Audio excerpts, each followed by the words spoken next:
That's yours. This one's mine. It just got yeah. That got louder.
Tonight's game is brought to you by Simtel. Through the power and speed of broadband, Simtel provides innovative television, reliable telephone service, and fast internet connections. Simtel. Live connected.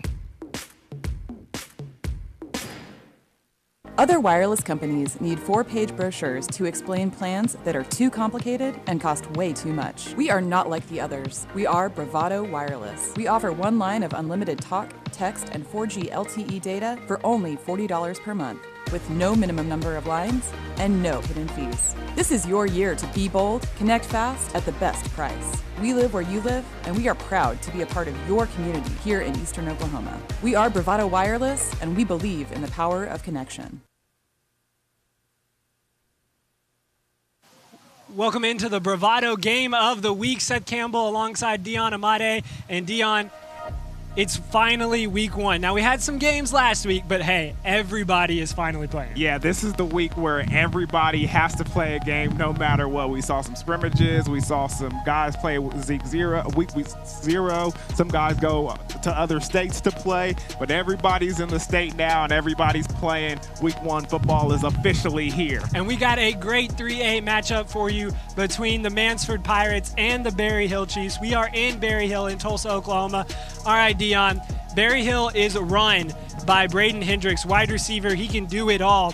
What do you want to see from him today? Man, exactly what you see. I want to see it all. And for a guy who's come in, paid the price of admission, I want to see it all. If he runs, I want to see him catch. I want to see him run the football. I want to see him play defense. I want to see him hit. They talk about his speed. They say it's electrifying. I want to see it. Well, you'll also see a team that is used to winning. 30-0 in the last 3 seasons is Berryhill in the regular season, but they can't really replicate that into the postseason.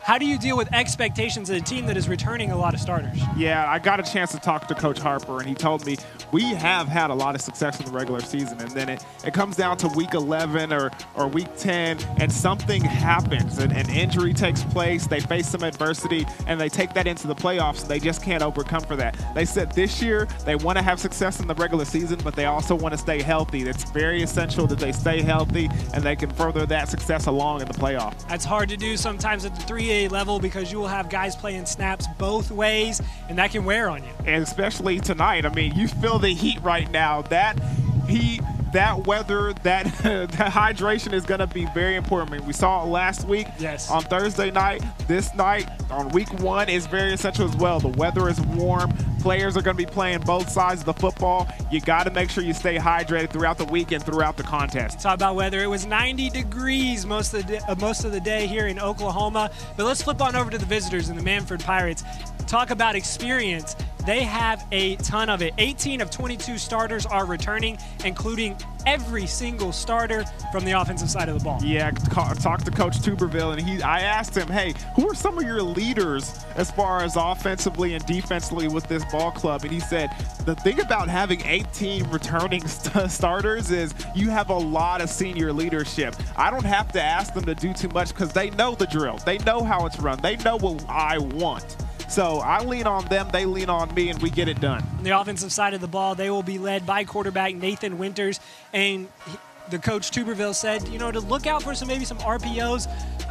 It's early in the season. Winters may not be 100%, but they're still going to try and utilize him. Yeah, I mean, he's still an athlete, and they got a lot of guys that they want to try and exploit and get the ball to. They expect a lot of man-to-man tonight from this experienced Berryhill team as well. They got 8 returning starters on defense, so expect some man-beater routes, expect some passing, some RPO, expect a good ball game.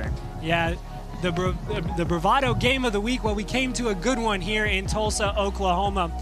We are going to be right back, but stay with us here on the Bravado Game of the Week in Berryhill.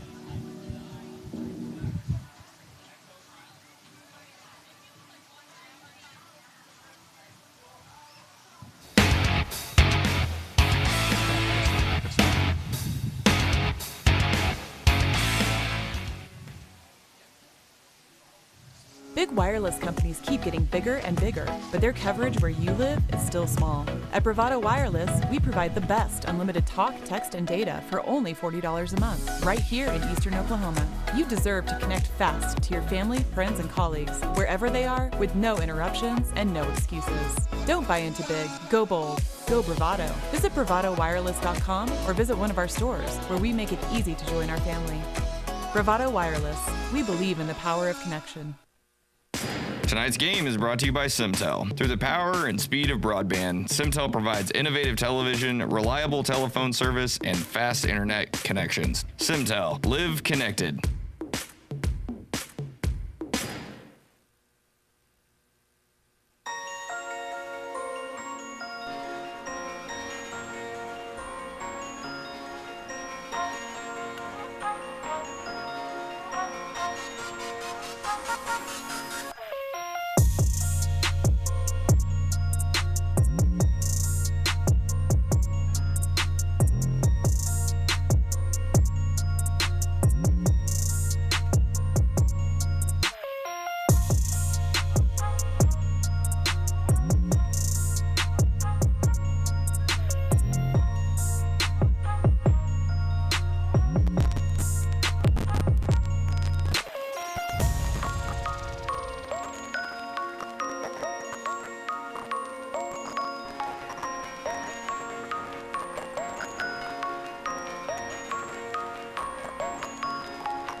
not hear me?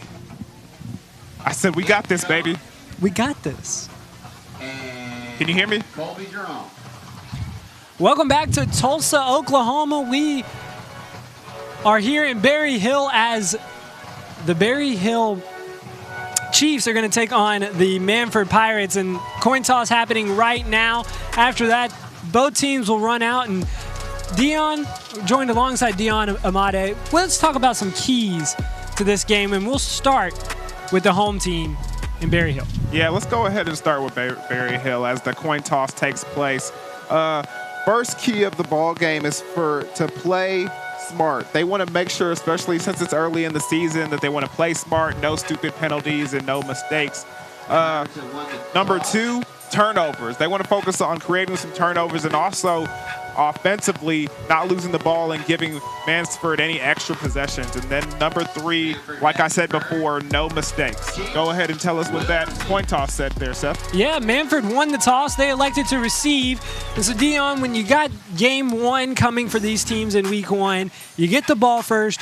What do you want to make sure that you do and execute in your first possession of the game? Well, first of all, when you want the ball first, it tells me that you trust in your offense right now, okay? Because like we've talked about earlier, and especially last week, at this time of the season, your defense is supposed to be ahead of your offense. It's just, as far as scheme-wise goes, things are kind of similar as far as year to year, running cover 2, running cover 4, cover 3, playing man. So sometimes your defense is ahead of your offense because they got a lot more to learn and getting used to the playbook. But when you say you want the ball first, that says you want to make a statement here. You want to let the team know, you want to let the opposing team know, you want to let your crowd know that this is our home, this is our field, and we're taking charge, and we want to make a mark on this season right here, right now. We don't want to wait to get the ball. We want the ball right now. Give it to us. Let's go. There is a nice crowd on hand at Berryhill as Football Friday is about 3 minutes away from kicking off. Let's talk about the Mannford Pirates as you see them coming out. What do you want to see them execute well today? Yeah, first of all, they talked about containing the Chiefs. They wanted those outside plays. They said they can't allow those to take place. They can't let this be a perimeter game. They got to keep them in between the tackles. Number 2, throw and catch. They're focused on their passing game this year. They want to see them execute that to perfection. And number 3, come off the ball and hit them in the mouth. They know that this Chiefs team is a very, very good team, okay? They can't be afraid. And the way you showed that is you come out first snap, get off the ball, hit them right in the mouth, and show them that you're here to play. Mannford is 3-7 last year. They are projected 4th in their league of 7 in the District 1 in 3A. And we're just about set for football. 2 3A teams going to duke it out here on the field. Berryhill state champions back in 2004, and well, they had a very successful year last year. 11-1. They were 10-0 in regular season play, but they just haven't been able to get over the hump, Dion, and get past the quarterfinals in postseason. Yeah, and we talked to the head coach, Coach Pat Harper, and he told me it's just been a string of bad luck for the Chiefs as far as the playoff goes. I mean, they've gone through the regular season and they've been undefeated, but it seems like always in week 10 or week 11, they seem to suffer a major injury, and that kind of derails them, especially in the playoffs where they're putting guys in different positions, and it kind of affects their play. And so hopefully they can stay healthy throughout the season this year and, advance in that playoffs and, get over that hump. They were led out on the field just then by senior Chase Smith and senior Brendan Murrow. And when you're a senior and you're starting your first game, Dion, what are some of the emotions that are going through your head? Well, first of all, you've been here before, so you know what it's like. And right now, you're just happy that it's football season once again. You're happy to be back on the field. You're happy to see the crowd and the fans. You're just ready to get this thing started off. I mean, you walk around a town like this and you hear it all around. Just football season's here, senior year. You boys got to take it to them. You guys got to make it worth it. This is the season of a lifetime right now. You hear all that kind of stuff. So with all that anxiety being over your head, it's just finally great to be on the field and put some action on the board. For sure. We're going to moments away now for kickoff between Berryhill and Mannford.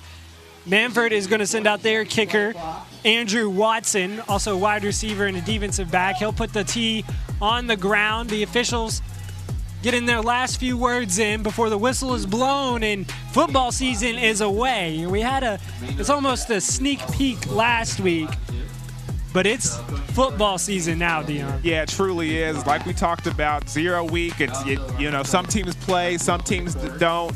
But right now, week 1, everybody has to be on the board, and everybody has a win or a loss at the end of the night. Senior Braden Hendricks and Jackson Knight Jr. are back deep for the Chiefs, and here we go. And we talked about in the pregame show that we wanted to avoid flags, and sometimes those happen in the first game of the season. We see one on the opening kickoff. Dang it, Seth, I think we might have jinxed him. That'll push them back 5, and maybe the opening of Oklahoma football, at least here in Berryhill, will get pushed back at least 5 yards. Yeah. So and it looks like the Chiefs are going to have good field position. 12 minutes on the clock. The fireworks have been shot. And we've even had a kickoff. We're just going to do it again. It was so great. We'll do it one more time. A little bit of nerves getting to some of the guys on the Mannford side. They were a little early to the line. But we're ready now as the kick is away. Everybody was on sides that time. Jackson Knight takes it. He's got a blocker at the 35. Falls forward on top of his man all the way to the 40, and that's where the Chiefs will take over for their first offensive possession of the 2019 season. And that was a great tackle over there by the young freshman, number 14, Jake Moore, getting in there and sticking his face in there in his first varsity game. I like to see that. Berryhill breaks the huddle. They get the call from their head coach, Pat Harper. Quarterback Jake Miller will be in the gun, and the man beside him is Josiah Stevens. That is not Stevens. That's Chase Burke gets the handoff and powers ahead for a yard. Burke, a sophomore, getting a start over Stevens, the junior. That was a good tackle by the linebacker, Jaden Welton. Nice little hard thump there you heard from the crowd, Mike, to start it off. In the slot is Braden Hendricks. They're do everything wide receiver, and they got a man wide open down the sideline. Josh Chambers, taken down at the 13-yard line, but not before he was left wide open, and that's a busted coverage for me. That definitely a busted coverage, and a smart veteran play by the quarterback to hear the coaches yelling at him on the sideline, turn his head over, and hot ride is what they call. Number 87 gets the ball and takes it all the way down to the 13-yarder, Josh Chambers. Chambers was wide open, and that's just easy money there if you're Jake Miller. Handoff this time, up the middle. Burke will take it. Gain of just a few. And then you're starting to see a little bit of penetration there for Mannford. They're doing a good job at the line of scrimmage of not getting pushed back, eating up some blockers, and the linebackers are coming in and able to get in some tackles. You look on your screen, you're playing defensive tackle. Number 64, London Rowland. That's a big man up the middle. Interesting right now, you're looking at 31 personnel. You don't see that very often. The give is to Burke up the left side. He's probing his way. Now he's got a hole. Dives for the end zone. Reaches for the end zone and scores the first touchdown of the game and of the season for Berryhill. Yeah, that was just a nifty play by the coaching staff there. They just pulled both of the fullbacks, both the upbacks right there. They had a tight end on that side as well. Just a numbers game where there was more blockers than Mannford could handle. You can see both those guys coming across. You see a tight end pick up a guy. Nice out block over there by number 7 from the Chiefs. Looking at Chase Smith. That's how you draw it up. That's good for the first touchdown of the season for the Chiefs. You can't really ask for much better than that. They go to the air once, gain about 60 yards. Pound it 3 to 4 plays on the ground and punch it in for your first score. Just how you draw it up with your head coach, Pat Harper, right? I mean, you can't ask for any better right there. Great execution. First of all, good headsy play in that drive for the hot route when there was a miscommunication for Mannford's defense. And then right here, unusual formation, 31 personnel, 3 backs, 1 tight end. They overload one side with both of those guys motioning over there, and it's touchdown. Yeah, they kind of got a misdirection. As you said, they lined everybody up on that right side of the line of scrimmage, but then motioned them over to the left, and it didn't look like Mannford was set up and really prepared for that formation. All right, Dion, you gave up a touchdown on the first drive of the game. If you're Mannford, how do you respond? I mean, the only way you can is to execute. You got to run your stuff. Most of these guys, especially in the college level, I mean, pretty much high school on up, everybody offensively scripts their first couple of plays, their first couple of drives. So right now, I'm pretty sure they got some plays scripted that they want to run initially. Hopefully they are able to execute and, you know, go down here and put up some points just like the Chiefs offense did. Tucker, Hunsucker, and Aiden Jones back deep. And it'll be kicked to Jones. He takes it on the run at the 15. Makes a few man miss, and he's got a lane. Up the sideline, Jones goes all the way up to midfield. They'll bring him down about the 48-yard line, and that's how you respond. That was a great return by number 21.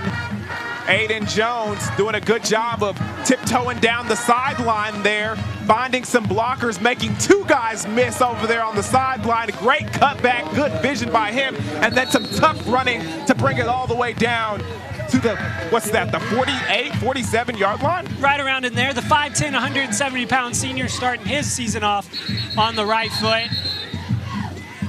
We got an official's timeout.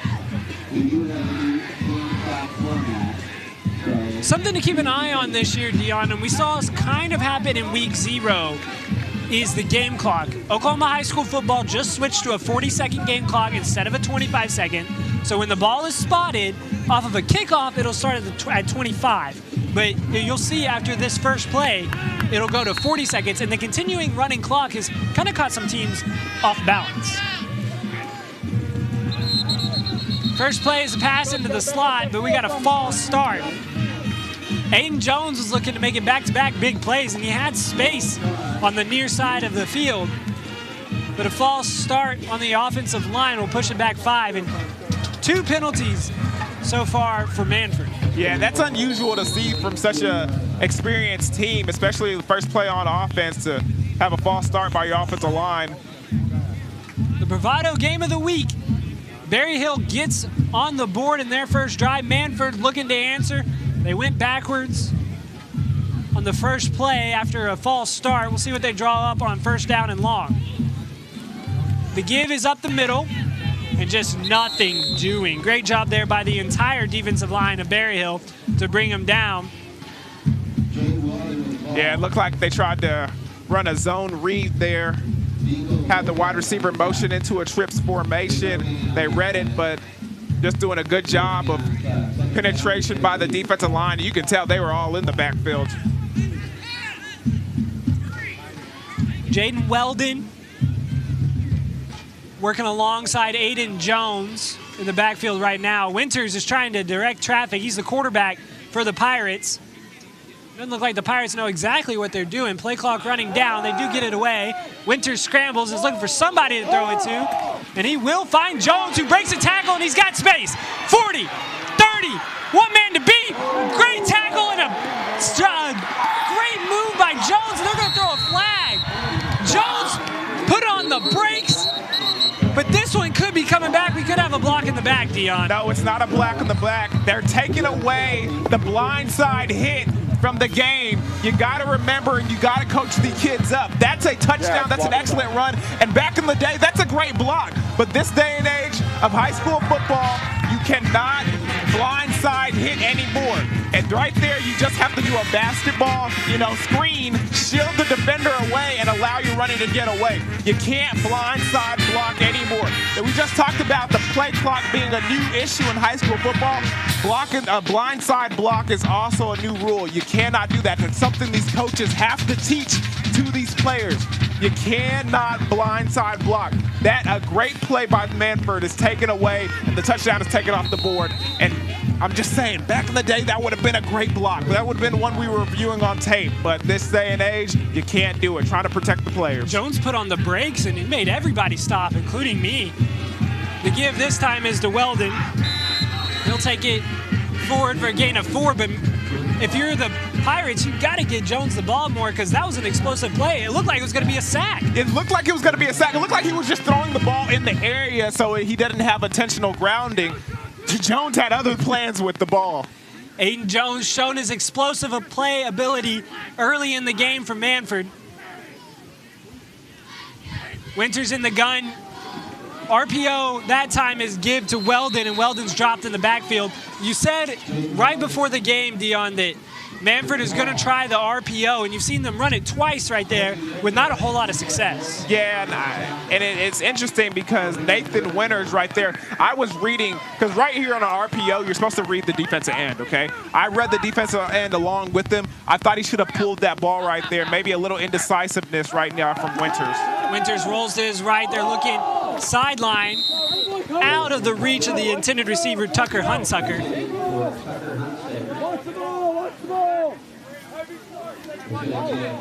Hunsucker was trying to drag a foot, but he was going to need to grow a foot in order to catch that one. I like what you did there.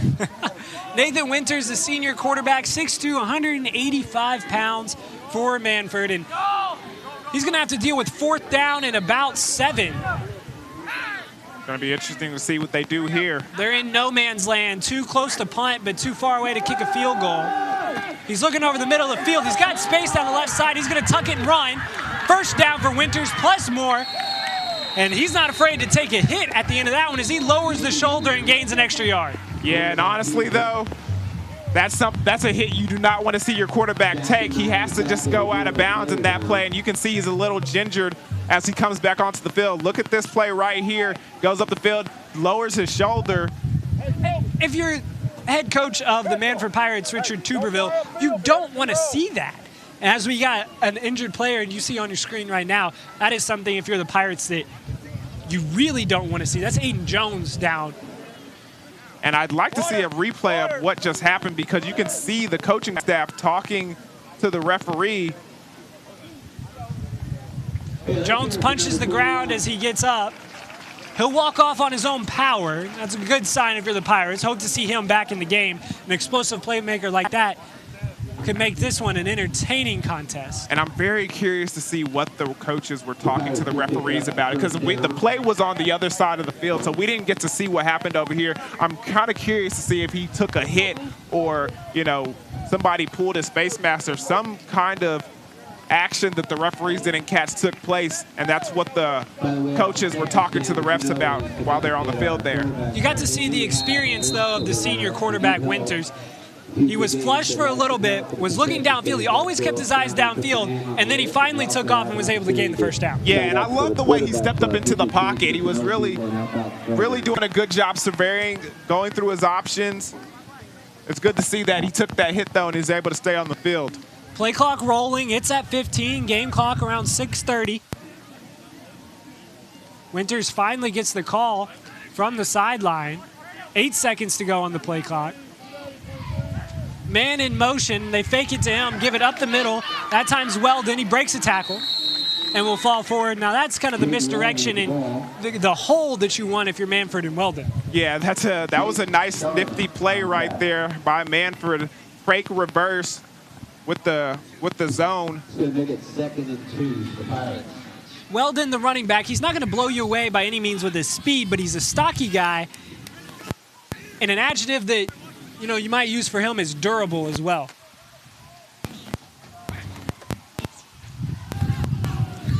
Give up the middle once again. Weldon brought down around the line to gain. They'll give it to him, and that'll bring up 1st down and goal from the 9. Sutton Spratt is on the tackle. To Berryhill. Mannford looking to respond with the first possession touchdown by Berryhill with one of their own. Winters in the gun, give to Weldon. Bounces off one tackle, runs right up behind the right tackle. Falls forward, and that's another 5 yards. And Dion, if you're the Mannford Pirates, that's exactly what you want to see, 5 yards on first down. Yeah, I mean, everybody loves that. You know the math. Everybody says, all I need is 4 yards every run play, and that's enough for a first down.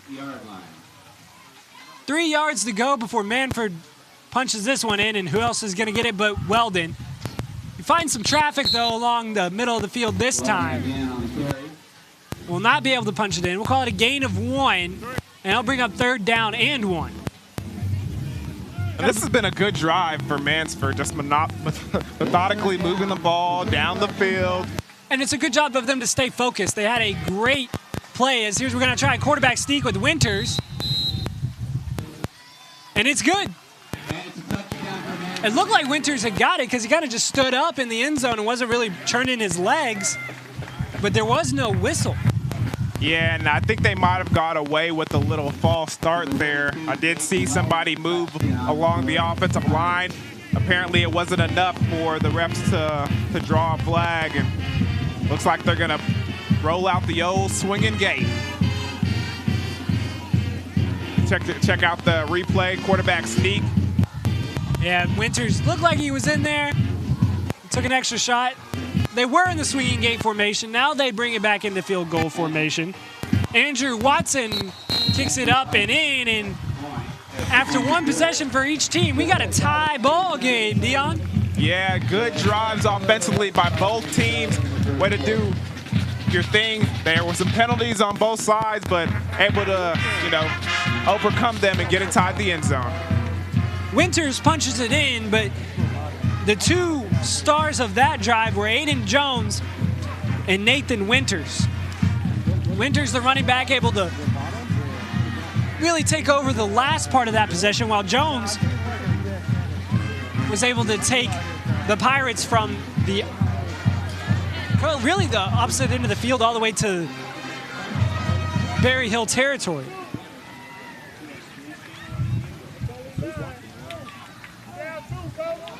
It's going to be interesting to see how the Chiefs decide to answer back here offensively. It was almost in the first possession for Berryhill. We didn't get to see their offense. It came so easily, the big busted play where they gained a chunk of their yardage, where they were able to just run it in after that. So this is going to be a good possession for Berryhill. I'd like to see Braden Hendricks maybe get involved for the Chiefs. Andrew Watson kicks it away from Mannford. A ball taken at the 20. Brought down around the 31-yard line. Jackson Knight gives the not the Knights. Jackson Knight gives the Chiefs decent field position around the 31-yard line. One possession, one touchdown, Dion. What do you expect to see from the Chiefs on their second drive? Well, it's interesting because we really didn't get to see a whole lot from them other than, the big hot route, miscommunication, busted coverage by the Mannford team that allowed them to get all the way into the red zone. So it's going to be interesting to see what they do offensively here. Fake, and they go out to the flat. Josh Chambers, with a nice move, picks up a first down and is brought down around midfield.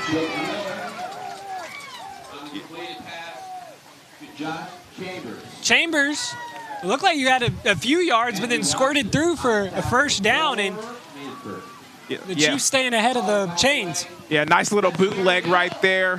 Able to find the tight end, empty in the flats. Jake Miller gives the ball that time out to Dawson James. James makes a man miss. The fall forward. It looks like on the tackle that was Aiden Jones, Mr. Do-It-All. So it's good to see Jones back out there on the field.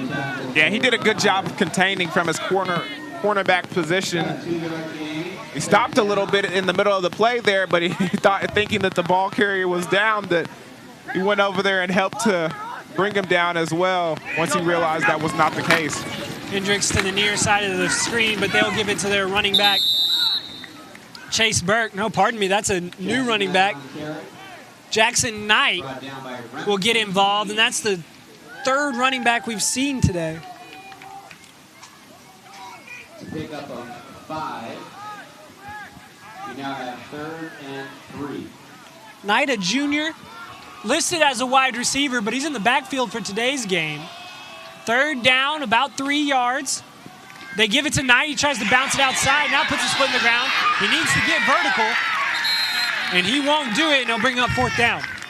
Yeah, and you can see they pulled the guard over here from the left side to try to get some numbers and help the blocking, but you can see Mannford doing a good job of keeping contained. Check this out once again. You see the guard pull, and a good job by the defensive end just coming upfield and containing, forcing the running back to cut it up and have to try and go upfield where his friends were there to help bring down number 22. And that's what you're taught as an end, right? To set that edge. Set that edge, keep that outside arm free, and he did just that. Aiden Horner, the punter. Oh, pardon me, no, that's Braden Hendricks will kick it away. Aiden Horner with the punt. Ball out of bounds. Hendricks kicks that when it rolls out of bounds. Looks like they'll spot it around the 20-yard line. For Mannford. Mannford comes up with a big stop, and they have their first chance to take the lead in this game. Ball is spotted on 22. And it was a good defense stop by them. That looks like the Chiefs decided to try and run the ball successfully throughout that drive and get away from the passing game, which they've had some success early in this first quarter with. And the Mannford Pirates doing a good job of denying them between the tackles. Nathan Winters is not back there at quarterback. That's Tucker Hunsaker, pardon me.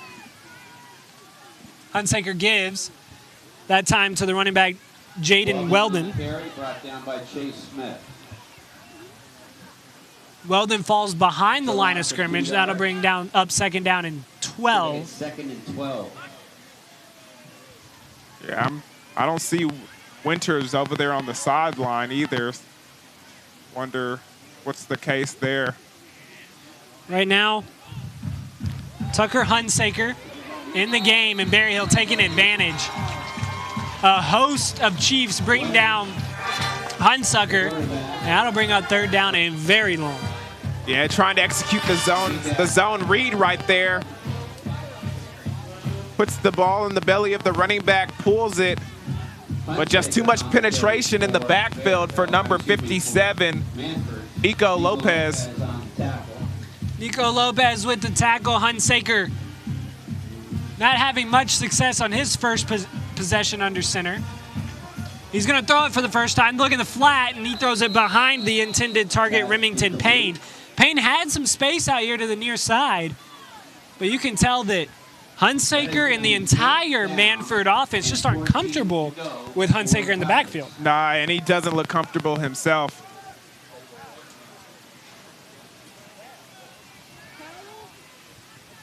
Can't see Winters on the sideline, and if he's out for Mannford, that's going to be a big blow.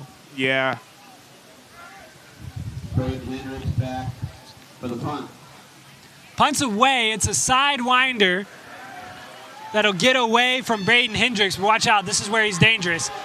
Makes a man miss all the way up to the 50-yard line. They'll gang tackle him there around the 47. Hendricks down. Hendricks is a dangerous punt returner. He averaged last year 25 yards a punt return. And, oh, yeah, just a measly 4 touchdowns as well. Yeah, and you were able to see some of that speed right there. A nice, quick burst. You'd be surprised that you haven't seen Hendricks That's going to end the quarter. involved in the offense so far. The first quarter will end, and we've got a good one here in the Bravado Game of the Week. We're tied at 7s between Mannford and Berryhill, as Berryhill gets the ball back and will look to get the lead here on the Bravado Game of the Week.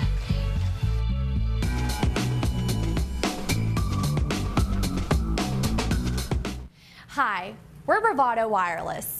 You may have seen us at your local events and wondered just exactly what we do. We provide the highest quality cell phone service, specializing in outstanding coverage, both locally and nationwide. We're headquartered right here in Oklahoma, with multiple store locations in eastern Oklahoma. We provide the most affordable, unlimited talk, text, and data plans available.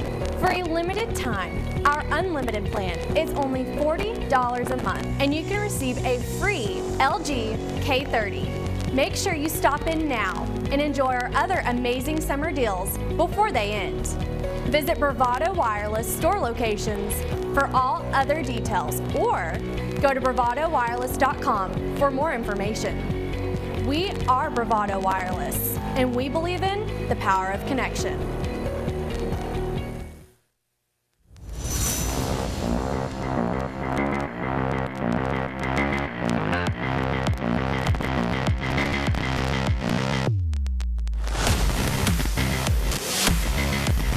Welcome back to Berryhill. We're in Tulsa, Oklahoma. Berryhill Chiefs looking to put themselves up on the Mannford Pirates, but we got a false start. It was good field position, and it still is, Dion, but it's always great when you start in the opponent's side of the field.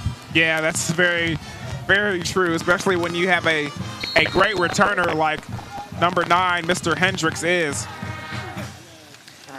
Braden Hendricks was able to get the Chiefs into great field position, but he's yet to get involved on the offensive side of the ball. Mannford's been able to take him away. What they haven't been able to take away is a touchdown by Berryhill. And they won't be able to take away this one as they're trying to take away the ball. And an athletic play, that time by the running back Chase Berg to stay on his feet. And we got a Berryhill touchdown. That guy would not be denied. What a great run by that running back. Not only did he break some tackles here at the line of scrimmage, because the fact of the matter is, the Mannford Pirates more focused on stripping the football, runs to the tackles, then check out this at the end right here. Oh, you're gonna miss the replay. He gets tackled from behind, and he gets rolled over. Knee never touches the ground and stays up and goes in for the touchdown. Able to stay on his feet, Chase Berg, SC top 10 it. Yeah, forget about the extra point. The extra point is good.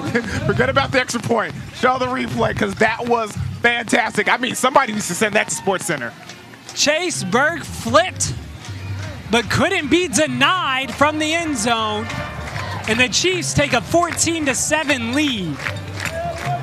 I mean, it was great effort by Remington Payne to chase him down from behind, but the tackle was just not effective, to say the least. And if you're a head coach of the Mannford Pirates, Richard Tuberville, you don't like what happened there. Burke was down in the middle of the field because there was plenty of Pirates around him, but everybody on the Pirates defense went for the strip instead of bringing down the runner. He broke at least 3 tackles over there at the line of scrimmage, and then he was just showing off over here at the 5-yard line. It looked like he was going to break away, and then like you said, it was a great job or chasing him down by Mannford, but not great enough, as Berg says, I'll match your great play with one of my own, and brings Berryhill a 14-7 lead. I wonder how long of a touchdown run that was. That would have had to have been about, like, what, 51 yards? About 52 is what we'll give Burke. That's his second touchdown of the day.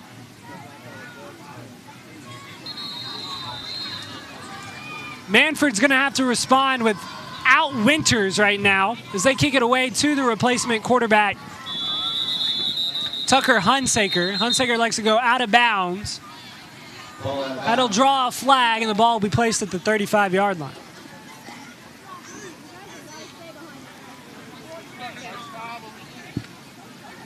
There's a penalty, so it'll go in for 10. What do you want to see, Dion, from Hunsaker in his second drive under center? I think that his supporting cast is going to have to help him out here just a little bit. We can't put the ball in his hands just yet. The offensive line is going to have to step up, and not only just to protect him in the passing game, but they're going to have to run the ball efficiently here tonight if they're going to want to, keep this a close one. Hunsaker is a sophomore, and this is a big situation if you're a sophomore. Going against a team that has not lost a regular season game in 3 years, and you're thrust in there on the second possession. The give that time is to the running back who split in motion, but he'll be brought down behind the line of scrimmage. Once again, Jaden Weldon on the carry, loss of 2. They'll bring him back down to the 33-yard line. Ends up 2nd down and 12. And right there, just the progression of the play was just too slow. Whenever the defensive end or the linebackers are able to come from the backside and chase your running back down from behind, the progression of the play is just too slow. And that's not where Weldon thrives either. Weldon thrives between the tackles, not on the outside, as he's more of a durable back. 2nd down and 12. And once again, we've got penalty flags down. We have encroachment against the defense. So Mannford will move in front of the chains. Bring up 2nd down and 7 now is what we'll call it.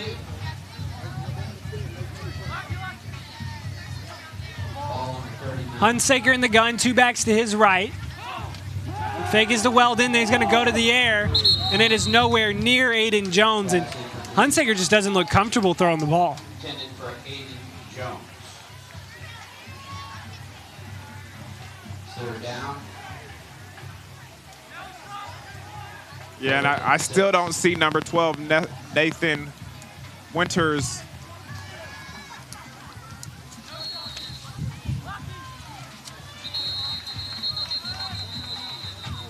Call on the field. We got a timeout for Mannford.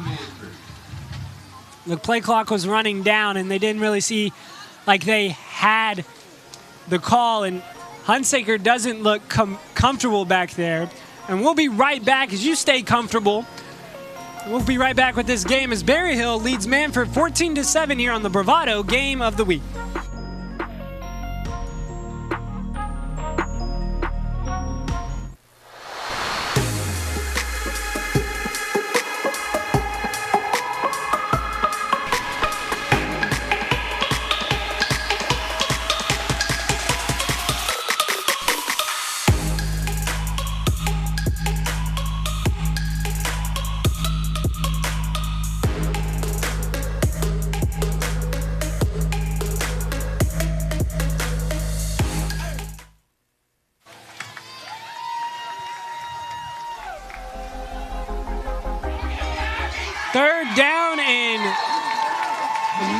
Will turn down to 4th down and long as Hunsaker is brought down well behind the line of scrimmage. They'll drop him 10 yards behind the line.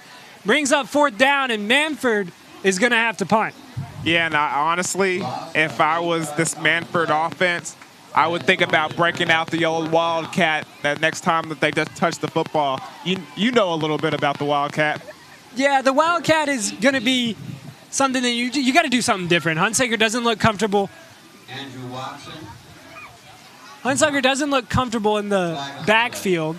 There's a flag down on this punt. It'll drop around the 50-yard line.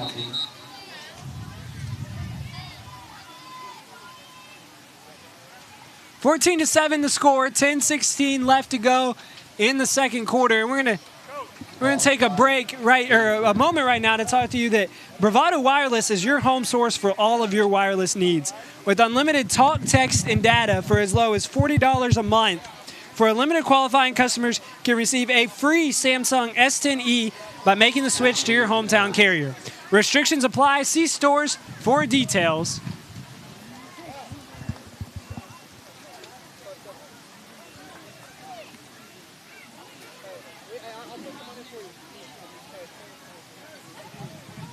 Penalty was on Berryhill. They'll decline it.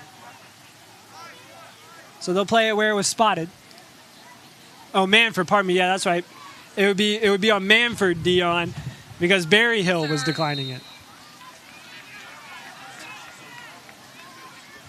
Berryhill with a chance to extend their lead. Ball on the 48, 47-yard line. Stay tuned for the winners of the game ball and the field goal. The tickets are up here now. Trouble with the snap, but the throw is well wide. Jake Miller picked the ball up and was just getting rid of it there. Yeah, and I wonder if that's intentional grounding. It looked like he was out of the pocket, but I don't see any receivers in the area at the moment. But looks like the referees are going to keep the flags in their pocket there, so looks like he's good to go. No yellow hankies on the field that time, so it'll bring up 2nd down and 10. Miller back there. The fake is to the running back. Give that time. And picked up a 1st down. Josh Chambers able to come up with the catch and move the chains for the Chiefs. Yeah, and a good tackle over there by number 82, David Pettyjohn. Take a look at the replay. Just a nice bootleg. Nicely executed and thrown to the tight end, Chambers on the outside. The fake to Burks has worked because they've been able to run the ball so well today. Yeah, that's always a key to get that play action going and let those linebackers and safeties hesitate just a little bit, bring your guys loose in the open field. About 10 minutes to go in the 2nd quarter, 14-7 in favor of Berryhill, the home team today. Great environment for some hometown high school football. Week 1 Oklahoma high school football. Give that time is to Burks, and he's got blockers along the left side.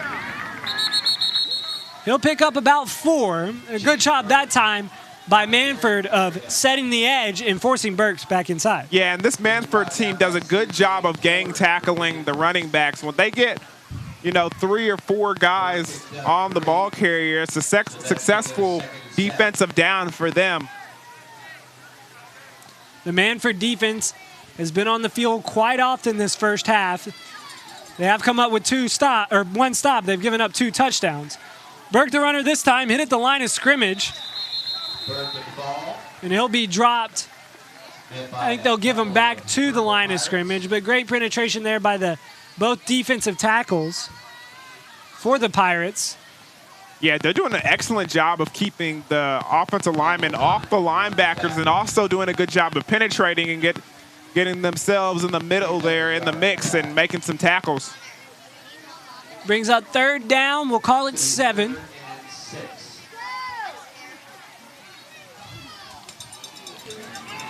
Jake Miller moves under center this time, trips close to the formation on the far side of the field. They send a man in motion, but the give is on a pitch to Burke. Burke squirts out of a would-be tackle, picks up a few yards, not a 1st down, but once again, Berryhill kind of finds themselves in no man's land. And I like what they did there. You saw they motioned over the wide receiver to the opposite side, knowing that it was a man-to-man situation. The corner runs with him, and that outside is wide open, but enough speed by Mannford to come over there and contain it still. Jake Miller, the quarterback for Berryhill, looks comfortable back there as he gives it to Burke once again. Burke's being the workhorse today. He'll be dropped right at the line of scrimmage. And I don't think he got the 1st down. I don't think he did either, and almost went with a quick snap there as soon as they got set. Gave it to Burke running on the right side. But he is brought down short of the line of scrimmage, and the Mannford defense is able to hold. And you can see the coaching staff talking with him right now. It was just a situation where he was going east and west instead of north and south. When you're 4th down and you're trying to get the 1st down, you got to get up the field. A great tackle there that time by the running back, Jaden Weldon. When he's on the offensive side, he's the running back. When he's on the defensive side, he's a linebacker. You can see that quite often in the lower divisions of high school football. Hunsaker back in. The give is up the middle. And that's just going nowhere. Berryhill just doesn't have to respect the run right now, Dion. Yeah, and because they're doing it, they're stopping the run solo with just the defensive line. They don't need the linebackers there. They don't really need the secondary to come in and help. It's just penetration by that defensive line coming in and stopping the run all on their own. Great tackle that time by Colby Mitchell. Great shot by our entire Bravado crew. Under 7.5 minutes to go, 2nd quarter, and Mannford hasn't been able to get anything going on the offensive side since they lost their starting quarterback, Nick Winters. Throw that time by Hunsaker is tipped at the line of scrimmage, falls incomplete, and brings up 3rd down and 10. And here's the thing, and this is why it's just such an inopportune situation for Mannford. This Berryhill team is just playing straight up man defensively. They have the numbers because of that to stop the run. And because they're not afraid of the pass and them going vertical and the quarterback situation, they don't have to get at them, man. They can just load the box and see what they're going to do. Hunsaker rolls to his right. and is going to be dropped. He tried to avoid a tackle, but the sack comes from Dimitri Apostoli. Dimitri Apostoli on the tackle. Brought down quarterback. And check out the replay. You can see it's a rollout pass. Apostoli just, I mean, not fooled, and Hunsaker's got to get rid of that ball. Exactly. He's not doing his team any, he's not helping him out at all. You get into outside that situation. It's been twice now. He's been in that situation. He's got to know to, take his losses and just get rid of the football. Andrew Watson to kick. Watson, the kicker, and the ball is blocked. Berryhill blocks it. Apostoli comes up with the sack and then the block, and he'll get in the stat book with the touchdown. Great, outstanding effort by Apostoli. Look at him come off the edge. Just a slow operation time by Mannford. He comes in there high, blocks it, and takes it in for the score. You can see right here on the replay, there's 3 guys back there to block, and none of them pick up Apostoli. Great block that time. Great shot once again, and Apostoli falls on it in the end zone. And it's 20-7 Chiefs. As the extra point is up and good, makes it a 2-touchdown lead for Berryhill. 21-7 the score, 6:25 left in the second quarter. And if you're Mannford here, Dion, what do you do? And I think I'm going to stick with my original plan. I mean, you can obviously see the quarterback situation is not working, so you got to figure that out from there. We'll come back here. Score is 21-7. Chiefs got the lead. We'll see you here in a second.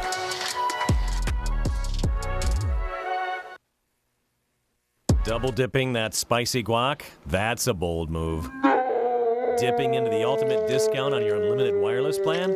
Now that's a bolder move. Sign up for the basic unlimited plan today. Bravado Wireless. Experience the power of connection. Tonight's game is brought to you by Simtel. Through the power and speed of broadband, Simtel provides innovative television, reliable telephone service, and fast internet connections. Simtel. Live connected.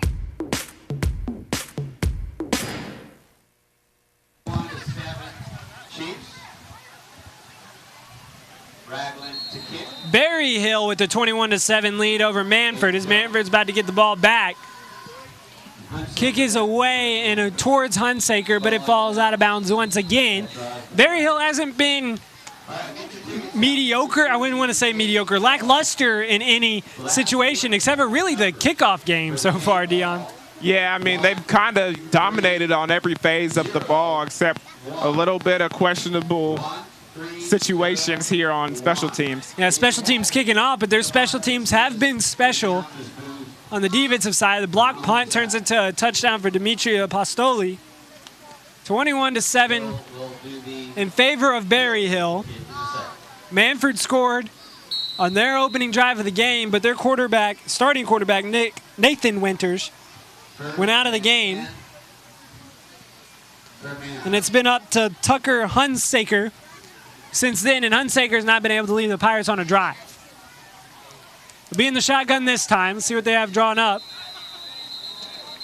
A hard count. We'll see who jumped first, Dion. It looks like it's going to be Berryhill. They're going to move that ball 5 yards forward. So that's some positive yards there. They say Berryhill drew the offensive lineman, or pardon me, it would be Mannford drew the defensive lineman offsides. Give that time is to Weldon. He runs right side. Gain of 1. And the Mannford Pirates, they would like to give it to Weldon a lot. He's a workhorse. He's durable. But he just hasn't been able to break free. And one of the reasons why is number 57, Nico Lopez. And he just came in there flying like Troy Polamalu and just took out Weldon right there. Nice tackle by him. Once again, the Pirates move backwards on a down. They lost 1 yard, brings up 2nd down and 6.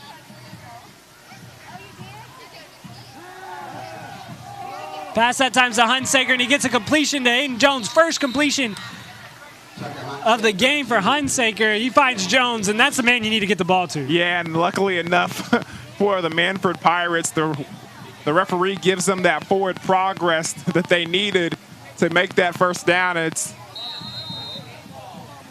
Hey, sometimes being generous is a good thing, Dion. Yeah, at Christmas time.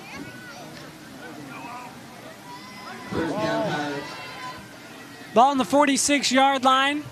First down that the Pirates have gotten with Hunsaker behind the center. Give that time to Weldon. Dropped. They'll call him right around the line of scrimmage. Brings up second down, and we'll call it 9. Yeah, nice tackle by number 7, Chase Smith. I'll tell you one thing, Weldon's really going to have to ice those knees and those shin areas later on tonight because everybody is tackling him down low, and you can see why. He's a well-built young man, especially from that running back position. Everybody's going low, and it's been successful so far. 5'10", 195 pounds is what the senior looks like. Hunsaker looks to pass. Now he's going to tuck it and run. Another great tackle by Berryhill at the line of scrimmage.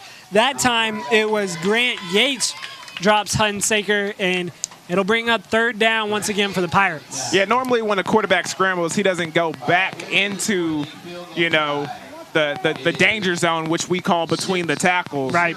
He decided to do that and took a nice shot because of it. Clock running. About 4 minutes left to go in the first half. And if you're Mannford, you almost just want to get into the locker room and draw up a game plan for your new quarterback, Hunsaker, as their starting quarterback, Nathan Winters, went out earlier. Hunsaker throws it over the middle. Well behind the intended target, Wade Landrum. Yeah, and you could see the design play right there. It was a bubble screen with a slant in the middle. The slant was pretty much covered up, but he decided to throw it anyways and throw it. Luckily for him, he threw it well behind the wide receiver. That thing might have got intercepted. Clock stops, brings up fourth down, and once again, the Pirates will have to punt. Punter Andrew Watson getting some work in today. We'll have to see if they block it this time. This time, Apostoli is chipped at the line of scrimmage. Watson gets it away. And the very dangerous Braden Hendricks lets this one go. And a nice punt. Pins the Chiefs, inside the 20-yard line. So looks like a good field advantage for the defense to defend. 21-7 the score. The clock is still running. I don't necessarily think that's what's supposed to happen. But anyway, Berryhill leading 21-7. A blocked touchdown. Oh, pardon me, not a blocked touchdown. A blocked punt leads to a touchdown. And then 2 touchdowns from running back Chase Burke have given Berryhill their 27. Meanwhile, Nathan Winters scored on a 1-yard touchdown run, and we haven't seen him since.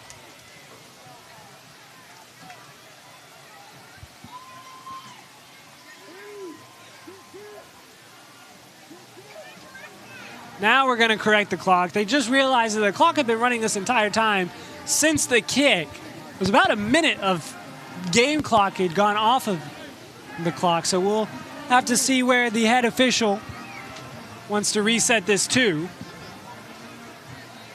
But we will take this time to let you know that big news at Bravado Wireless. Bravado's $69.99 unlimited internet is now available in every market.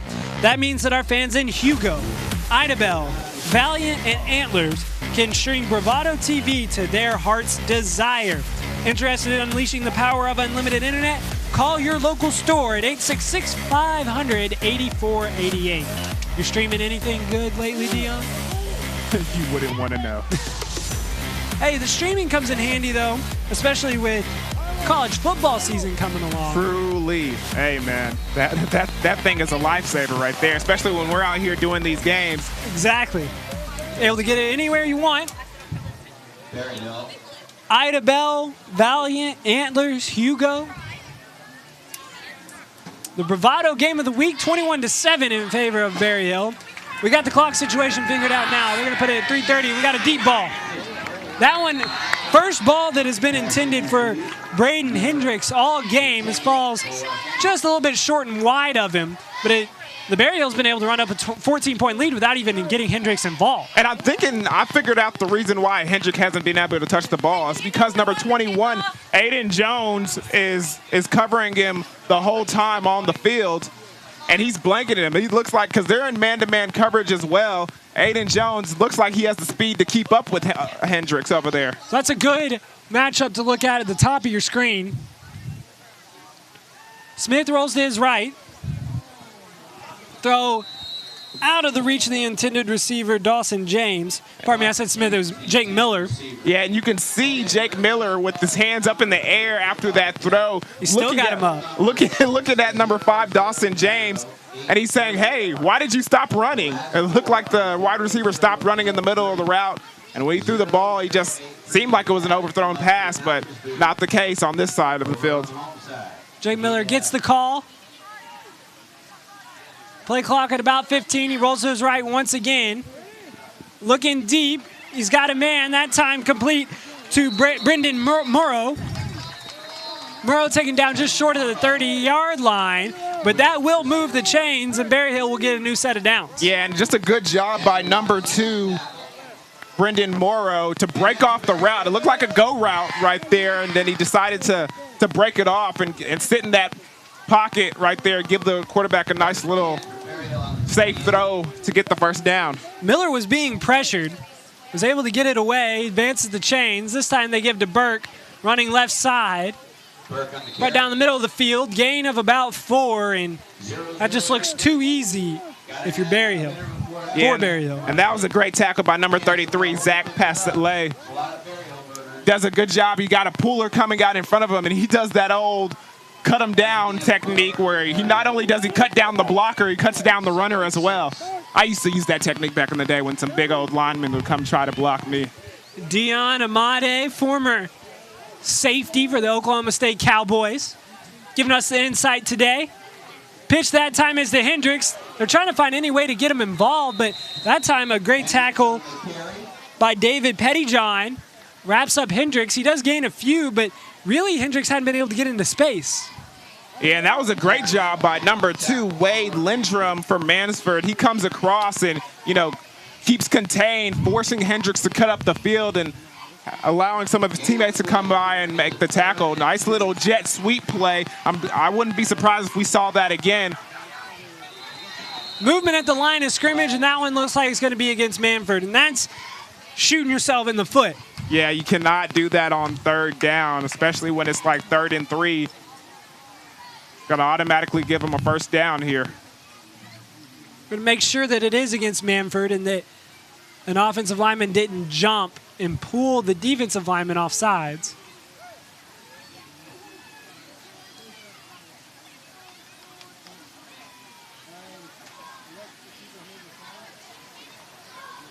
Going to wave the flag, looks like. So there is no penalty on the field. They're going to have to explain that one to head coach Pat Harper, as you can see right on your screen. Harper wants the automatic first down, which is understandable, but it is 3rd down and short. And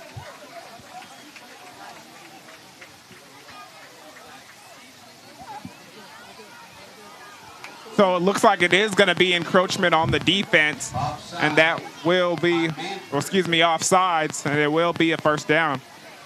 now nobody knows what's going on. The clock's rolling, though, under 2 minutes. Berryhill leading 21-7, looking to extend their lead. Jake Miller in the quarterback position. The give is to Burke, running outside. He slips a tackle. That time, it was Jackson Knight on the carry. They're giving Burke a breather. Jackson Knight on the carry. Knight carries, picks up 4, but the clock is running, Dion. You would like to punch in another touchdown here if you're Berryhill. Yeah, I would think they would want to try to tack on some more points before halftime. Flag on the play. Flag on the play. Got offsides that time against Berryhill. Yeah, it looks like it's going to be number 2, Brendan Morrow. Jake Miller was in a hurry. It looked like he liked his matchup with his utility tight end, Josh Chambers. He's not used like a normal tight end, but he's kind of got the build of a tight end. Yeah, most certainly. Doing some good thing in the open field, though, especially with these bootlegs that they seem to have some success with earlier in this quarter. If you're surveying the field, it brings up 2nd down and 10. Right in the slot on the near side of the field is Braden Hendricks. They go deep and they find Hendricks, makes one man miss, and there he goes. Hendricks, 20, 15, 10, touchdown, Berryhill, touchdown, Hendricks, and the Chiefs lead 28-7. Yeah, and he was wide open in the middle of the field. As soon as he touched the ball, they knew and nobody was going to catch him. Just doing a good job of finding the middle of that zone and getting up the field. Looked like a busted coverage there. I don't know if they were playing man or zone defense, but nobody was going to catch him. Puts Brendan Murrow, he puts Wade Landrum on skates. Puts his right foot in the ground. Cuts to the left. Landrum goes flying, and that was the only guy standing between Hendricks and the end zone. The extra point is up, and it is good. And everything going the Chiefs' way in the second quarter is Hendricks gets on the board with his first touchdown of the season, and the Chiefs extend their lead to 21 points.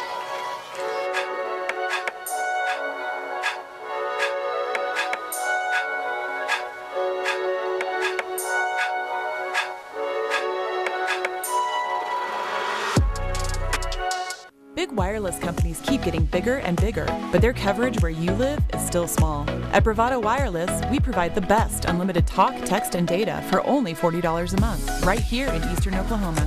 You deserve to connect fast to your family, friends, and colleagues, wherever they are, with no interruptions and no excuses. Don't buy into big. Go bold. Go Bravado. Visit bravadowireless.com or visit one of our stores, where we make it easy to join our family. Bravado Wireless. We believe in the power of connection.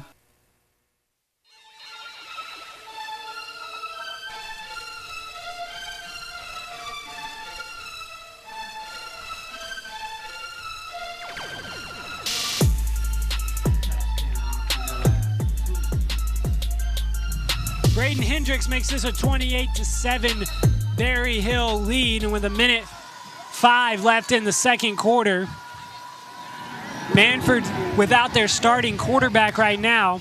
Looks something to happen on the kickoff, as it is taken on the run by Jake Miller. Miller brings it out to about the 30-yard line.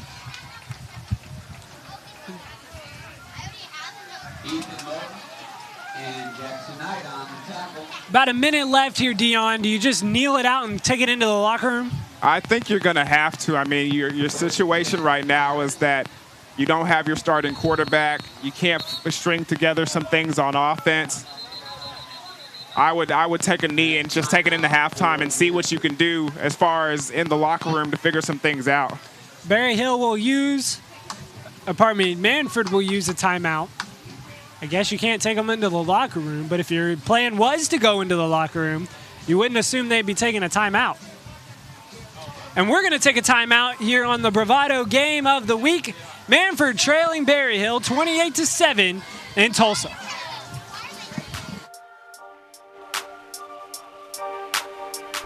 You are called to be bold, to live out loud, to make the most out of every moment.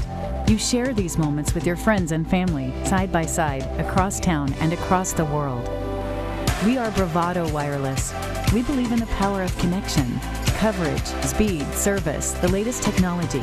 These aren't options. They're not special offers. They are obligations to you. We believe in building a community, your community. Bravado Wireless. Tonight's game is brought to you by Simtel. Through the power and speed of broadband, Simtel provides innovative television, reliable telephone service, and fast internet connections. Simtel. Live connected.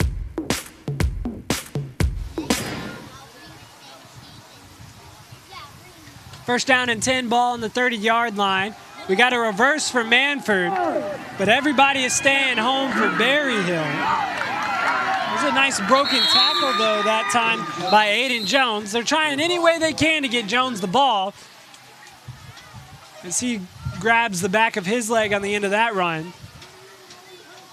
Possibly on the tackle. Yeah, it looked like might be a cramping situation right there.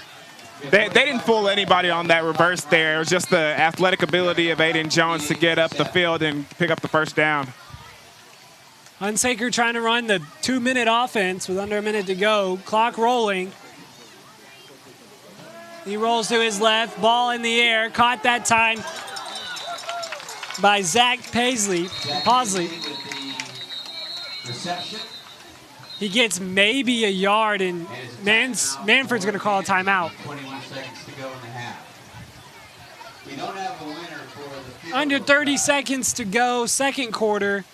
Somebody, actually 2 people won since I named. I don't think a 2-minute offense, so you really design it to run a 1-yard out route. Yeah, you try to get up the field and get out of bounds, save some time, save some clock.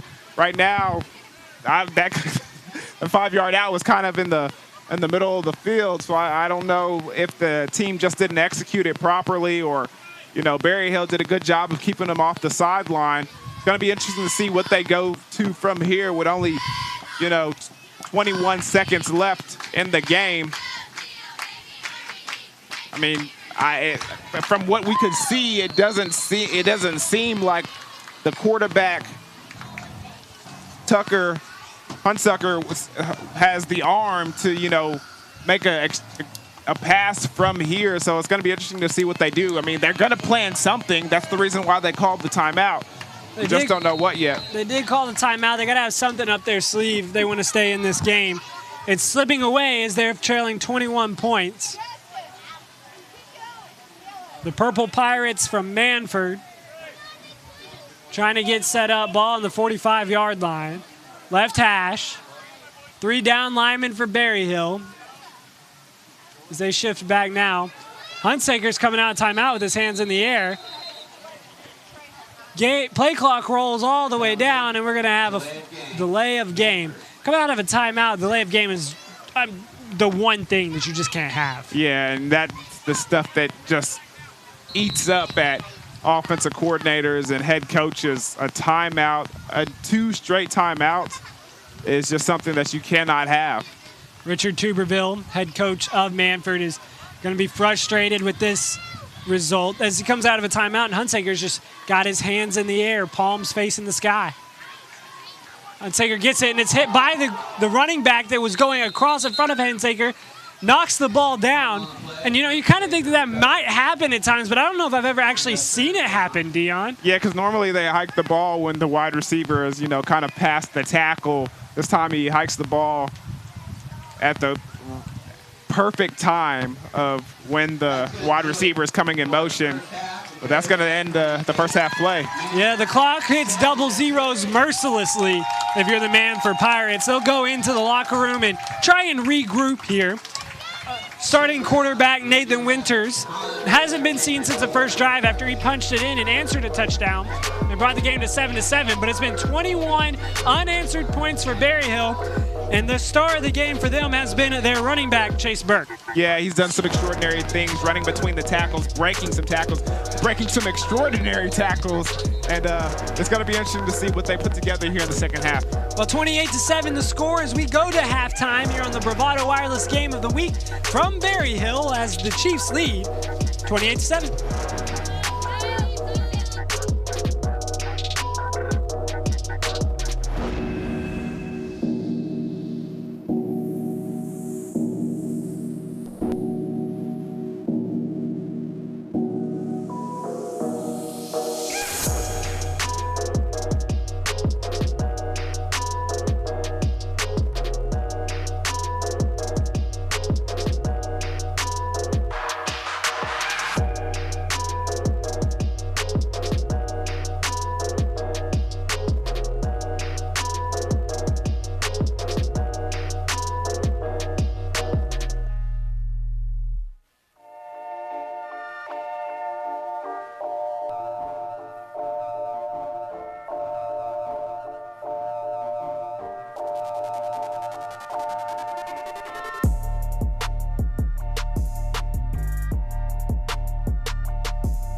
Welcome back to the Bravado Wireless Game of the Week. We're in Berryhill. We take a look at some of the first half highlights, Dion, and really Berryhill got on the board first with a run by their running back, Chase Burke. Yeah, Chase Burke doing a great job in that first half. There you see right there, Aiden Jones doing some nifty running on the kickoff, you know, to twinkle toes down the sideline. Then you see that big pass play that he had for a touchdown, but it gets called back because of the blind side hit there towards the sideline. But don't worry, Nathan Winters, you know, comes back and leads that offense all the way down to about the 1 yard line, and they do go ahead and score in that drive. You can see him stepping up in the pocket and picking up that first down where he takes that big hit. Yeah, this is where you would really just rather him just step out of bounds. Yeah, step out of bounds, and you can see he was wasn't the same after that, but still remained in the game, and they did a good job of driving the ball all the way down to about the 1 yard line, where you'll see him attempt the quarterback sneak from here. He gets right in the end zone. And that's the last that we see of quarterback Nathan Winters for the visitors from Mannford. It was a good tackle that time on a kickoff, but Berryhill, just because Mannford wasn't scoring, they didn't stop. Yeah, right here you see Chambers, the tight end for the Chiefs, take that bootleg pass for a first down. He's a weapon that they can use, because if you try and double team or keep Braden Hendricks away, you know, and keep him contained, they can really go out to Chambers. Yeah, they really can. He's a big body. He's able to body some of these smaller defenders and give the quarterback some room to throw the football there. Nico Lopez came up with a big sack there. As we're going to see Hendricks, he gets some space, and he's dangerous. Good job that time by Mannford to hem him in. Yeah, and until that point, that was like the first time that we had really seen Hendricks be able to show some speed, and that right there is the extraordinary. Watch this at the end from Burke. You see him break 1, 2, 3 tackles right here, and then he takes the ball all the way down. And watch this, a tackle at the end that you're not going to get to see on the replay, but they pulled him down. He's able to somersault and still stay on his feet and go in for the touchdown right there. Another sack that time by Lopez, and the defensive line has just been able to contain any kind of momentum that Mannford's been able to have on offense. And right here, you see one of the successful drives on defense that Mannford had, a 4th down stop that gave their offense back the football. Nothing doing for the running back on that play, Weldon. He's dropped below the line of scrimmage, and that is your first half highlights, brought to you by Bravado Wireless. Bravado Wireless is your home source for all of your wireless needs. With unlimited talk, text, and data for as low as $40 a month, check out our friends at bravadowireless.com. We're set for second half as the kick is away. It's a line drive that heads towards the sideline once again. This one is not going to find its way out of bounds, though. Picked up at the 15, danced around and dropped at the 25-yard line. The kick returner that time, Remington Payne. What would you like to see out of the Pirates in the second half, Dion? Yeah, I'd look to see some offense. I'd like to see some way, somehow they have to execute drives and they have to get up the field, or else, you know, the Chiefs are going to run away with this one. After their quarterback, Nathan Winters, has gone out of the ballgame, you haven't had any success. You just got to find a way to string together some drives and get some points on the board. The sophomore Tucker Hunsaker behind center.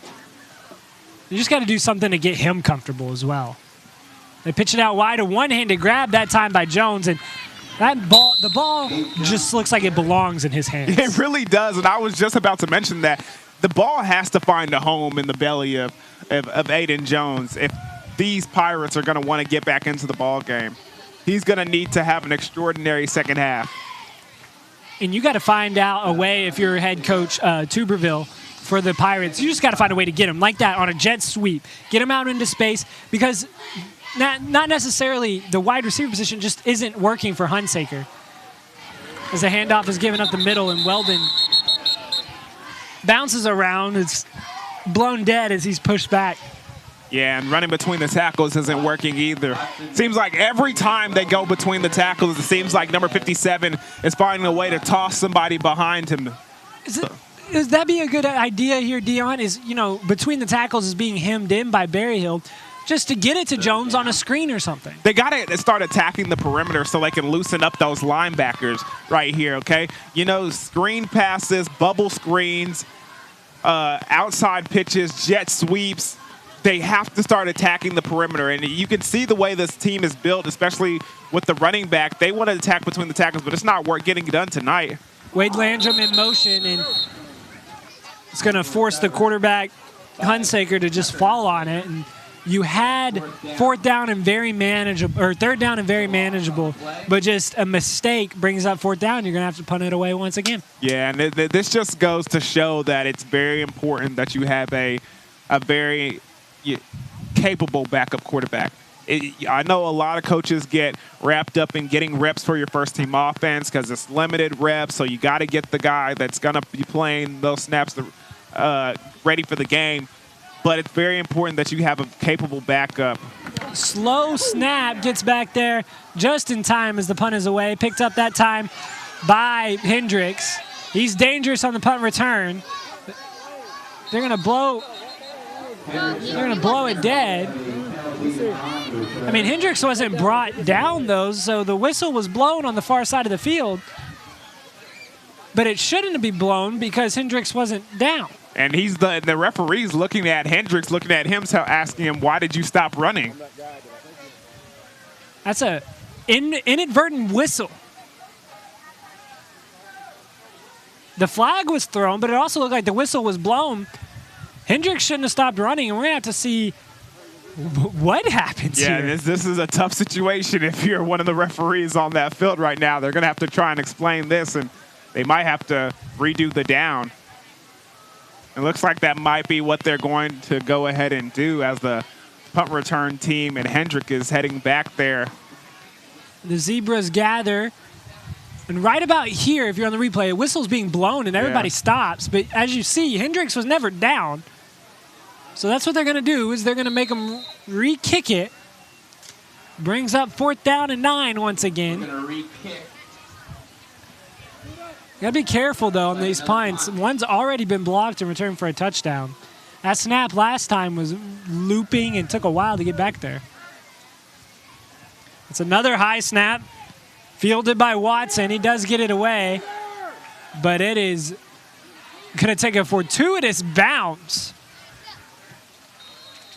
Be down around the 35-yard line. It was a very high punt that landed actually in Pirate territory, but it takes a nice bounce, rolls all the way to the 35, and that's where Berryhill will have it right after this break here on Bravado Wireless, as Berryhill has a 28-7 lead over Mannford. Tonight's game is brought to you by Simtel. Through the power and speed of broadband, Simtel provides innovative television, reliable telephone service, and fast internet connections. Simtel. Live connected.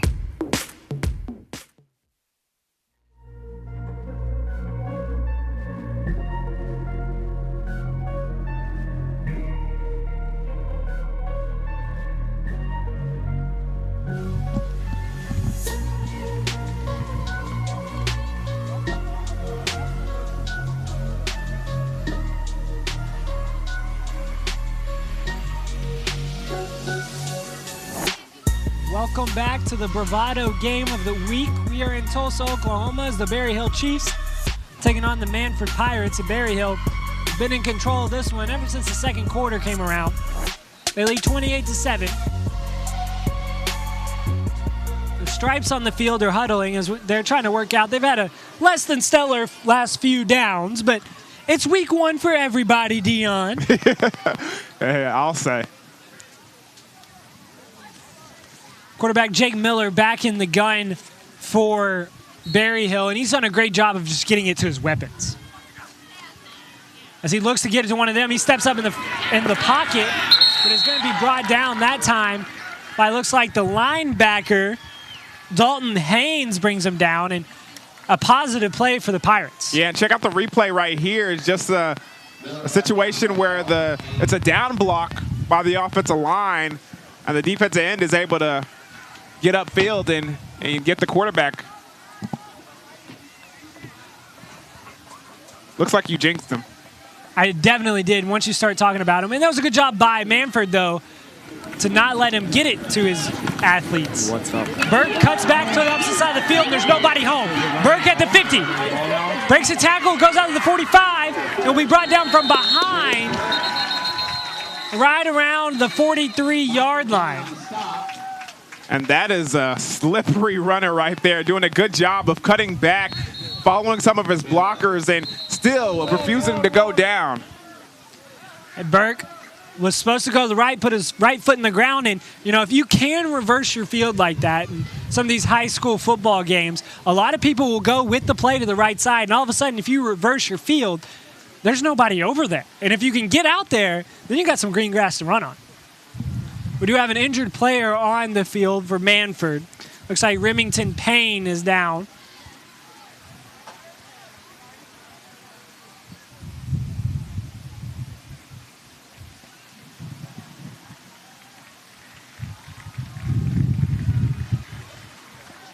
That's your form. Payne hobbles off of the field.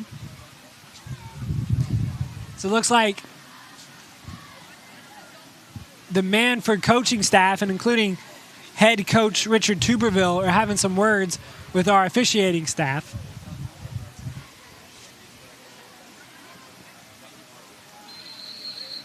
Injury didn't look promising for Payne. He was probably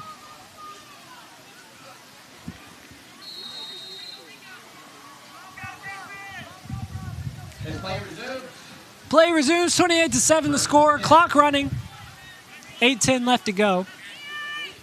Pistol formation for Berryhill. The give is to Burke, and he's dropped about a yard or two beyond line of scrimmage. He'll gain those two and brings up 2nd down and 8. You can already see what the Chiefs are trying to do in this half. It looks like they really want to get that running game going and establish a physical running presence. Jake Miller wipes the perspiration off his hands with the towel in front of him, moves Burke over to his left side. 2 receivers split out to either end. He's looking for one of them as that ball is complete right around the line of scrimmage to Raiden Hendricks. Hendricks just ran you'd call it, it's not really a 5-yard stop, but almost like a 10-yard stop. Yeah, and I think it's one of those plays where you get coached to go to the first down marker and stop. And so it's a safe, good play. Yeah, normally it's a 5-yard hitch, but you see the first down. It's like, just get to the first down yard marker. He accomplished his mission as he moves the chains. First down give is to Burke, and he makes a man miss at the line of scrimmage and falls forward for a gain of about 10. You could see that the right side of the Berryhill line had a great push that time, as Burke wasn't touched until he was 5 yards down the field. Yeah, he really was. Took full advantage of that. He's got a lot of speed out of the backfield. Whistle's being blown. Looks like we got maybe a sideline warning on Berryhill. Everybody was just a little too excited on the Berryhill sideline. Bunch set, fake, give is outside. That looked like he was trying to find his tight end, Josh Chambers. But Smith was being pressured that time. Pardon me, not Smith. Miller was being pressured that time. Brings up 3rd down. It looked like there might have been a little bit of a miscommunication because they had 2 receivers in the area at the same time. Normally, they don't normally draw it up that way. Yeah, they'll go back to the drawing board on that one if they did. I formation. First time we've seen this from Berryhill today. The give is to the fullback, who's hit behind the line of scrimmage. Tries to fall forward, and this is going to come down to a spot. Chase Smith, the fullback on the play, got the ball. It'll depend on the spot, Dion. They're going to move the chains. They give him the first down, and Berryhill's first possession of the second half continues. And that's just a nice creative play there. Like you said, a formation that we haven't seen today. Hit the fullback with the fullback dive, and he gets enough for the first down. Chase Burke behind the quarterback, Miller, in the pistol. The fake it to Burke. Looking for Miller to steps up in the pocket now, and he's got room. Flag down on the field. Miller evades a tackle and will run out of bounds right around that first down markers. Close to being a late hit over there.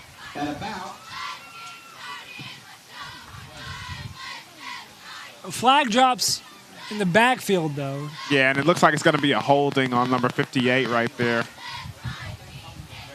you're an offensive lineman, you never want your name called, and Ethan Hammonds gets his name called right there. Yeah. It's like, please don't be my number. Please don't be my number. Dang it, he caught me.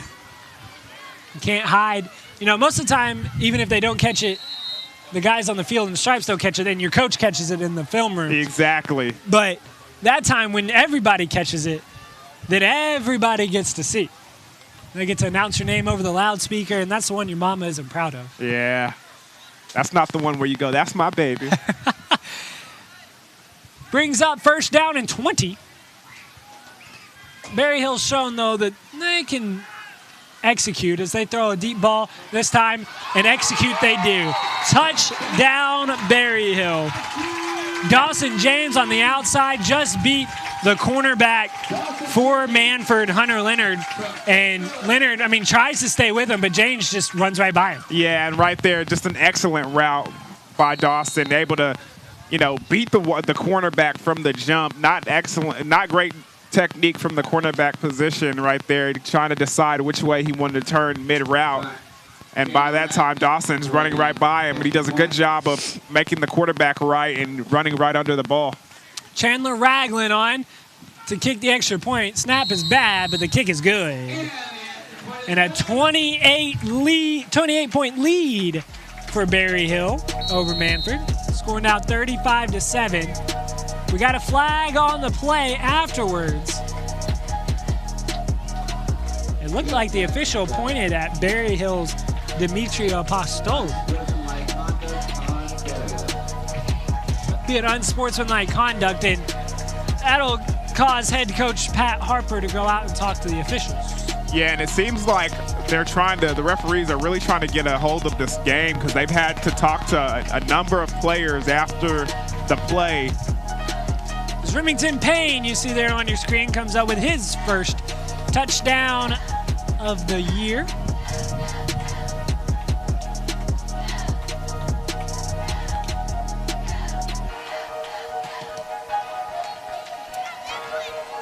Pardon me, it was Dawson James that came up with his first touchdown of the year.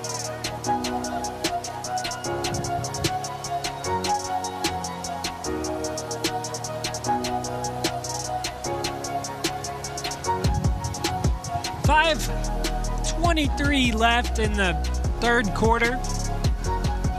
Non-sportsmanlike penalty is assessed on the kickoff, so Mannford should get good field position. We'll see what they have to do with it.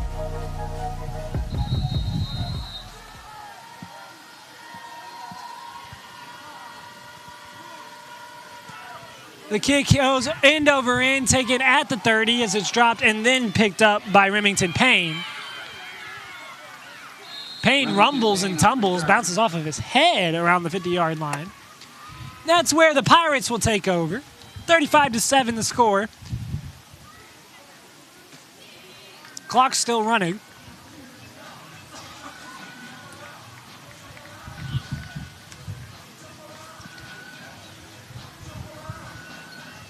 If you're the Pirates, you got to find a way. I mean, you got to almost give them the direct snap. Aiden Jones has really been their only weapon of the day. You just got to find a way to get them the ball, whether that's, like I said, direct snap, handoff, pass, just get them the ball. They give it to the running back, Jaden Weldon, who does rumble and tumble ahead for, I would call it 4, but Jones just seems like an underutilized weapon for the Pirates. Yeah, and it's unfortunate right now because they're trying to make sure they keep him well rested, because he is a guy that has to play both ways. You saw him cramping up a little bit there before halftime. So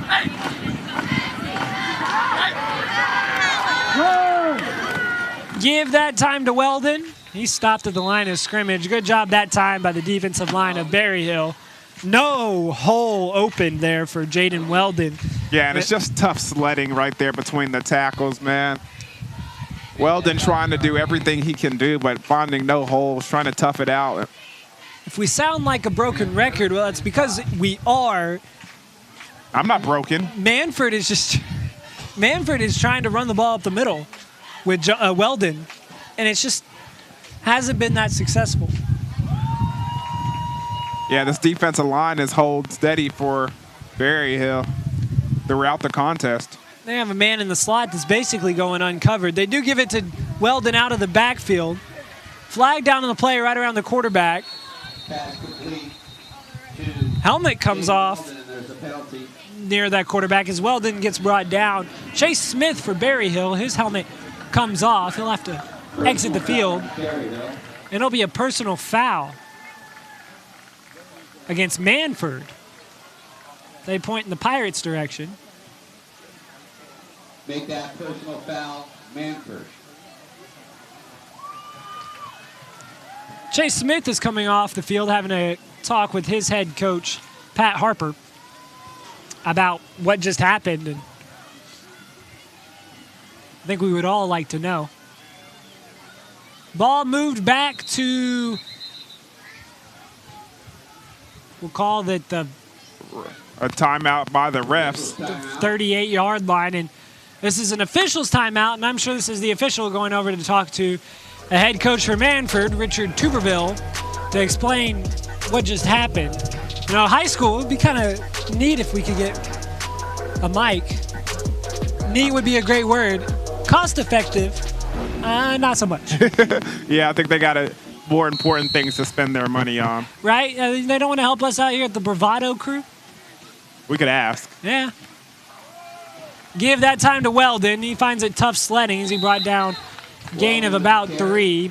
He had to jump over a man, shake off another tackler before he's brought down. And for all of that hard work, Weldon gets 2. Yeah, you can check out on this replay. You see number 57 come from behind and just get a grasp of his jersey and never let go. That number sounds familiar. Well, it's because Nico Lopez is the one who's wearing it, and he's been all over the field. All over the field tonight. And once again, that'll bring up 4th down and force Mannford to punt. Punt bounces back to the punter, the snap bounces back to the punter, but it's fielded and it gets away. And you can tell to the disgust of the kick returner, Braden Hendricks, he wants that ball to get in his hand so he can get out in space. Yeah, and that's the one thing that Mannford has done all night is keep the ball away from number 9. We'll be right back here on the Bravado Game of the Week. 35-7 the score in favor of Berryhill.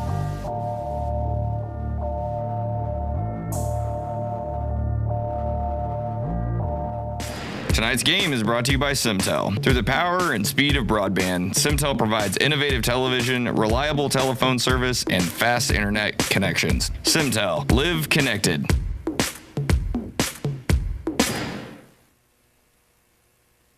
It's a connection. Welcome back to Tulsa, Oklahoma. First down throw just wide, intended for Dawson James. Looked like that was a quick pass that time from Jake Miller. Yeah, nice little quick slant to try and get up the field and pick up a quick first down just out of the outstretched arms of the wide receiver. Ball in the 18, 2nd down and 10. Berryhill looks to be contenders and really win their district, the 3A4. What have you seen from Berryhill? We'll start, as we go to a timeout here, and Mannford calls a timeout. Dion, we'll start with just in their district. Does this look like a team that can not only win their district, but repeat and maybe move to 40-0 over the last 4 seasons? I mean, from what we can see tonight, this team looks like they have a lot of weapons and a quarterback that can operate and manage the game as far as, throughout the regular season. But the real question is playoff time. And I know it's a long way from now and there's a lot to accomplish, but they got the offense, they got the defense. It's can they keep it all together? Can they stay healthy? And can they improve throughout the season to make it a very, promising run during the playoffs? If you're a team like Berryhill, I mean, the playoffs are the goal. Like we said, 30-0 over the last 3 regular seasons. The fan base, the players, the coaches, they expect to be in the playoffs. It's just after that, after the playoffs, taking that next step. Yeah, it's first of all, it's about making the playoffs, and then just like you said, after that, getting to the playoff and having success. That's the next step for this program. It's going to be, only time will tell. Got to worry about staying healthy, but they look like they have weapons on the outside. Offensive line looks to be a strength, as we're going to have an offsides on the defense. Encroachment. That'll make it second down and 5 for Berryhill. Now talking about, let's move on. Like I said, they look like they're contenders in their conference. Is this a team that you could see going on and winning the 3A? I mean, the 3A is pretty loaded this year. I mean, you got a number of teams. You got Heritage Hall, just a number of teams in this district, and not including just this division alone. So it's a tall task, but I think they look, from what I can see tonight, they have the weapons to do so. Burke brought down behind the line of scrimmage, and we're going to take another timeout. It's going to be an official's timeout as there's a hurt player on the field. That looks like it is Zach Paisley. Yeah, it looked like he suffered a little bit of some cramping issues right there. And Mannford, they've had about as a tough of an opening game as you can have. Yeah, I mean, anytime your starting quarterback goes down on the first series, that's unfortunate. Pass over the middle, intended for Dawson James. Falls incomplete, but it looked like Wade Landrum on the coverage may have gotten there just a tad early. Just a tad. You know, he was, let's say if the alarm clock was set for 6, he woke up at 5 o'clock. Hey, he was there bright and early. Early. Is it better to be early or late as a defensive back? Why would you give me that question? Because if it gives me this reaction, then it was a good question. Nah. It's kind of a bad situation for both sides of the spectrum. Hey, one, you get a 15-yard penalty. The other, you get a touchdown, right? I guess you could put it that way. We guess it. Pass interference. Pass interference on Mannford, holding on Berryhill, offset. So there's a pass interference on the defense, holding on the offense. They offset, brings up third down once again, and we'll do it all over again. 3rd down and 5. Clock running, 2 minutes and some change left in the third quarter. Shout out to the Bravado Wireless crew working hard all night to bring you some great Oklahoma high school football. As this one's given to the flat, and he's got space, brought down that time by the horse collar. That'll be a flag, but great job that time by Berryhill to get Jackson Knight into space. And once Knight got going, got those legs turning, he was almost gone. Yeah, and it's great effort by number 77 running down the field to make that tackle, your man Tanner Hamilton, but you can't grab from the collar. That's going to be an additional 15-yard penalty. And I know it's frustrating for Mannford, but it's still, I guess, like what you like to say, 15 yards is better than a touchdown. Hey, I mean, they'll take it. Pass that time out in the flat to Chase Smith. He's brought down around the 20. But I did like to see what that last play to get that first down. Once again, you can see this replay right here, another bootleg pass. But they motioned out the back, and they're facing against a 3-4 defense. So as soon as that linebacker was crashing in and didn't extend out with that second receiver, they knew they had the numbers that they wanted on the outside, and they were good for the first down. Less than a minute 30 to go in the quarter. Game clock rolling, play clock under 5. Quarterback gets the snap, throws deep, and that's Braden. Ball goes in and out of the hands, incomplete, and Hendricks is going to be kicking himself after that one. As he does a little slow to get up. And that was a good defensive play by Andrew Watson. Hendricks is still down on the ground, and this is a weapon that Berryhill can't afford to lose for the rest of the season. Yeah, check out the replay right here. You see it's just a go route. Cornerback has good inside leverage, and he never looks back for the ball, but he does. As soon as it comes down, he rips it from the arms of Hendrick. You can see, seems like a little situation where they're trying to get him some water and stretch him out a little bit. And I would, you know, from all my knowledge of, you know, playing and watching football, I would have a nice guess that he's probably cramping up over there at the corner of the end zone. We have a guess. Can't tell you exactly what's happening, but it does appear that way. Got to stay hydrated in these early games. Hendricks hobbles off of the field, and if you are Berryhill head coach, no matter what the injury is, you're glad to be able to see Hendricks walk off on his own power. Yeah, because that's one of the athletes that they're definitely going to need the rest of this season. That's one of those athletes that takes them from a team that makes the playoffs to a team that could win state. Yeah, definitely. The speed that he has is electrifying. We've gotten a couple of glimpses of it tonight. But you've also seen other players step up well for the Chiefs tonight, because Hendricks hasn't had just a great game. They haven't had to target him a lot. They've given it to Burke, their workhorse running back, who's done really well. Jake Miller is trying to direct his troops. Gets trips to the wide side of the field, and they're going to have to call a timeout.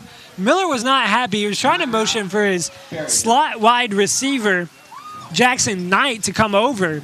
Knight was staying put. But you stay put too, as we're going to break. 35-7 the score in favor of Berryhill.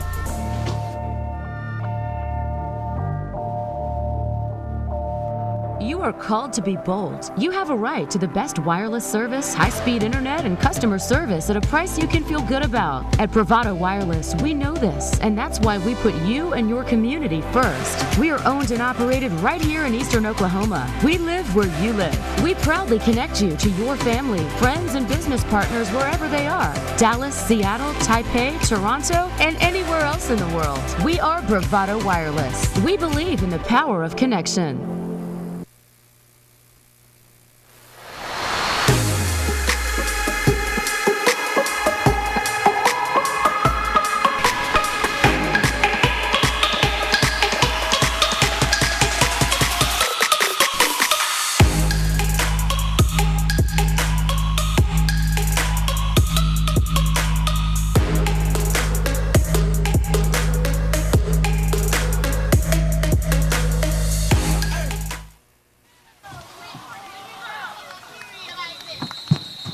Thanks for joining us here on the Bravado Game of the Week. So what just happened is quarterback Jake Miller was directing traffic and got the snap a little too soon.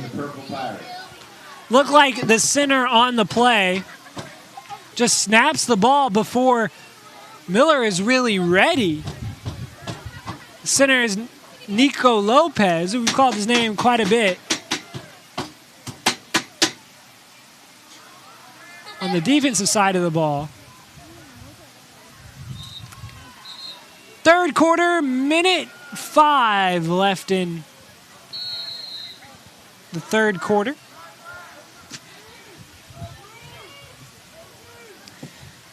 Hunsaker gets the snap. He's looking to throw, and he's got two Berryhill Chiefs just bearing down on him.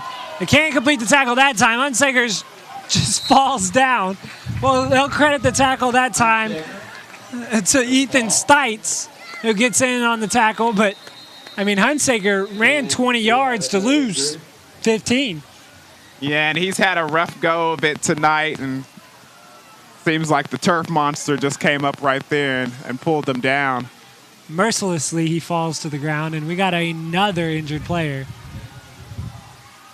Looks like they're trying to stretch him out as well, and that looks like it's Hunsaker. And now Hunsaker's going to have to come off the field because he was down on an injury. If you're head coach Richard Tuberville, you've had 2 quarterbacks go down. Who are you going to put in now? And it looks like the refs just threw a flag right there.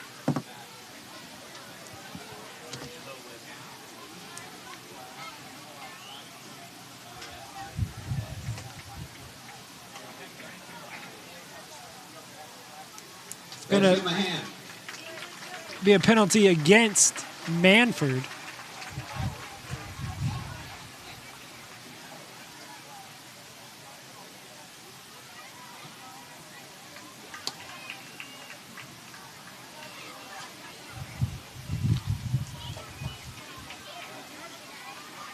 That puts Mannford very far behind the chains.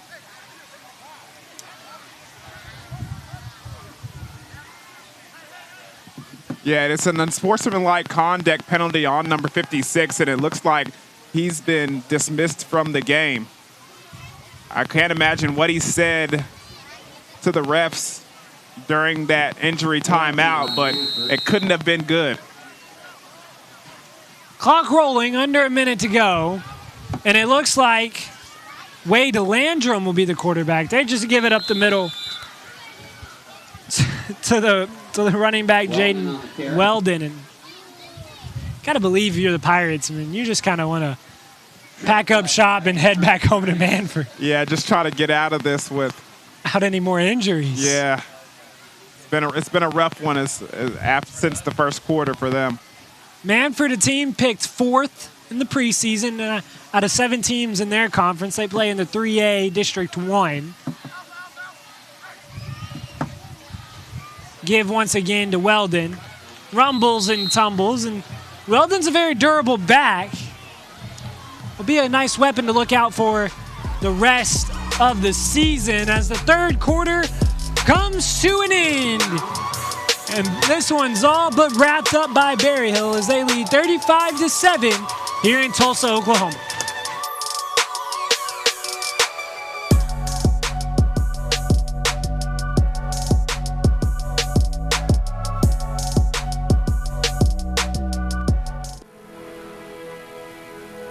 This broadcast is a copyright of Bravado Wireless.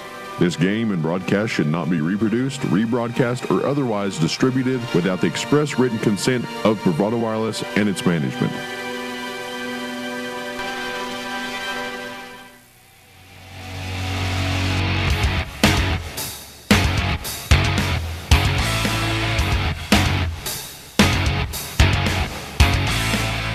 Tonight's game is brought to you by Simtel. Through the power and speed of broadband, Simtel provides innovative television, reliable telephone service, and fast internet connections. Simtel. Live connected.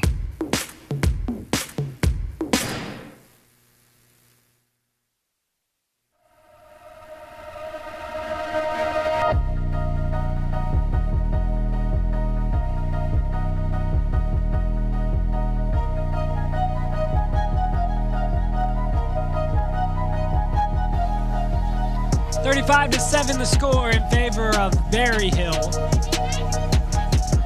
As we switch ends of the field to start the 4th quarter in Mannford, they've got a ways to go for a first down.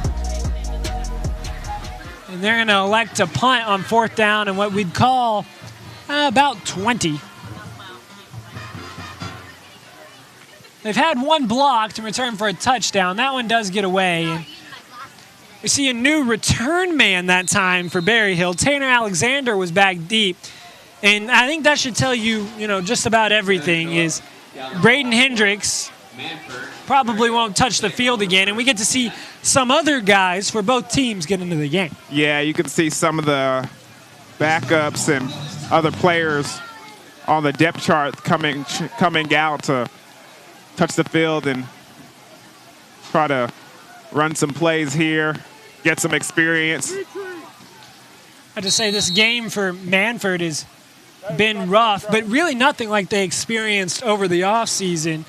A lot of people are familiar with the Arkansas River and the flooding that has happened all through Oklahoma, Arkansas, and all through the Midwest, really. And Mannford is a town that sits right on that river. And the Pirates, they weren't excluded from that flooding. Yeah, they said they've gone through some tough adversity throughout the the fall camp. So we got a big hit on the play. Give credit that time where credit is due. We need to see a replay of that. Fumble on the play. The ball was knocked loose. It looked like by Remington Payne. Payne lays the lumber, knocks the ball loose. It looked like Burke was on the carry, and that's the best hit we've seen all night. Yes, sir, it is. You see it. He does exactly the way they teach you. Put your helmet on the ball, and that thing just comes tumbling out. Unfortunately, Mannford is not able to hop back on it, but good job by the defense. Jackson Waddy is the quarterback now for Berryhill, and he gets taken down. Payne, once again, looks like he's just coming right off of the edge. Lays the lumber, and it's causing some pain for Berryhill. Yeah, and it looked like there's some miscommunication there on the offensive line. Right there on the edge of the defensive line, you can see, and nobody takes Payne. You see the offensive line, everybody goes for the cut block, and nobody picks up Payne over there on the outside. That's a learning experience there for the sophomore Waddy to give the ball and get it out. As that's a man coming full speed down the line, and I think that time Payne may have been just a little too excited as he was across the line of scrimmage. No, they'll call false start on Berryhill, and Berryhill going nowhere but backwards. What would we call this? 3rd and 28 is what they're calling it here at the stadium. A long ways. But going back to what we were saying earlier, there was a lot of flooding along the river, and you said they had to go through some adversity this offseason. Yeah, I mean, first of all, their practice field is still not ready to practice on, so this team has had to walk almost a mile to the junior high practice field and practice over there every day. That's adversity, and their stadium still isn't ready to play, and they're going to be hosting their home games at another location. It's just been some tough times for them, but they're still out here, they're still performing, and they're not going to let this season be for naught just because some adversity has hit their hometown. Right, Ethan Moten on the carry, gains a few yards, but it will force Berryhill to punt for one of the few times today. Back deep is the punter, Dimitri Apostoli. Back deep to return is the man that Mannford wants to get the ball, Aiden Jones. Apostoli has to dive through a few Mannford Pirates. Lets the ball roll all the way down to the 42. He did get it away. That was an athletic play there by the punter. Very athletic play. You could see breaking some tackles, almost kicking one of the Mannford players in the face there. And you could see Aiden Jones really wanted to pick up that ball and run with it. It took a coaching staff member to tell him to come towards the sideline for him not to pick up that ball and run with it. 9:37 left in the fourth quarter. Mannford 7, Berryhill 35. So shout out to Mannford for continuing to perform and persevere through a less than ideal season for sure.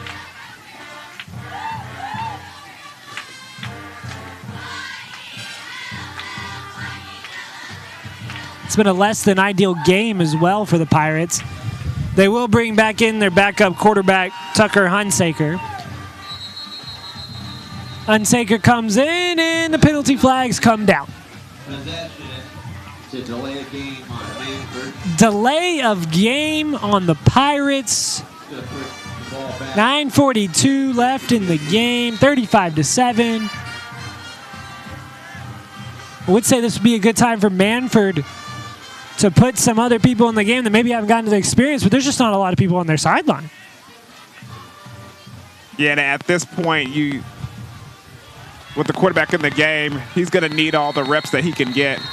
Hunsaker dives right at the the first down marker. He'll pick up the first down, move the chains. You're right. Hunsaker needs the reps. You never know when Nathan Winters might be back.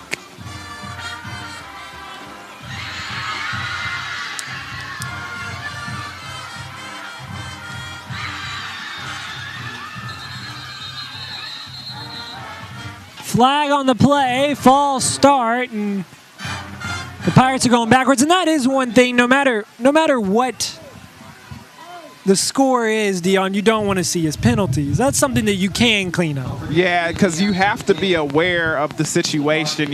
I mean, even though this game is pretty much, out of hand right now as far as Mannford goes, you still have to keep your mind focused and still execute the play call and get these mental reps, get these physical reps, use this time to get better. Hunsaker fakes it, and he's going to take it himself, and he's actually got something going as he goes out to the 35-yard line. Great job that time by Hunsaker on the fake. Yeah, and he keeps it himself. He's actually got some good speed, got some wheels behind him. Look at him take off here, right up the middle. Head coach Tuberville of the Pirates, this is an opportunity for them to get some plays maybe that they can use and work on in the practice this week that they can use next week. Hunsaker rolls to his left, finds a man in the flat. That's complete to Jones. Pass complete to Aiden Jones. Jones brought down right around the line of scrimmage. Yeah, not enough to pick up the first down. Tyler Hearn. Going to be interesting to see what the play call here is on third down. Now for a 1-yard loss. Dion Amade, Seth Campbell joining you for the Bravado game of the week. It makes it third down. We had a good one starting out, but as this handoff is up the middle, that time to Weldon, who picks up the first down and will keep Mannford on the field. We had a good one as this one started, but Nathan Winters went down, the starting quarterback for Mannford, and it's been all Berryhill since then. Yeah, it took a while for Mannford to get back in the groove of things. It seemed like everything kind of got, dysfunctional when Nathan Winters went down. So just trying to find their footing here. Berryhill bringing in some of their second stringers to get an opportunity. Berryhill brings down Hunsaker, about a gain of 3. Ethan Stites and Ethan Moten on the tackle. It's the Bravado game of the week, and we'll let you know that there's big news at Bravado Wireless. Second and 8. Bravado $69.99 unlimited internet. That's right, I said unlimited. Is now available in every market. They send a man in motion, they give it to Walden, left side, makes a man miss, makes another one miss. He's shedding tacklers as he goes all the way down to about the 10-yard line. Into the red zone goes Walden. That'll bring up first down. For unlimited internet, that means that our fans in Hugo, Idabel, Valiant Antlers can string Bravado TV to their heart's desire. Interested in unleashing the power of unlimited internet? Call your local store, 866-500-8488. That was some great running there by Walden, doing a good job using his vision, cutting back and just refusing to go down. Man in motion, this one gets away from Hunsaker. He has trouble fielding it, and we're going to see who takes it away.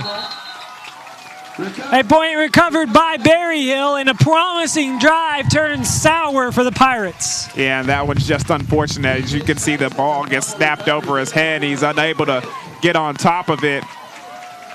And when they finally reach the red zone and are about to put some points on the board, just unfortunate that they couldn't capitalize on their situation right there. But a good job for Berryhill to be able to get back there and get on the ball and gather up that turnover. I'll give another opportunity to the Berryhill and get some guys some valuable playing time.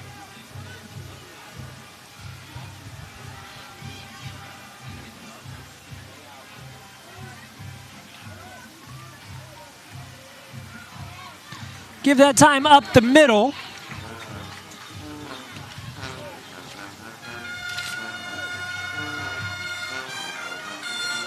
Chase Burke on the carry. They're still keeping Burke in the game. Yeah, that's surprising to see the starting running back still in the game. I mean, there's really no need. Really isn't any need, but with him being a young sophomore, I'm guessing they still want to get him some more playing experience. But he's going to trot out of the game right now and head towards the sideline. They're going to get now somebody some more experience, as it looks like that was Lucas Ellen. Oh, pardon me, that was Ethan Stites on the carry.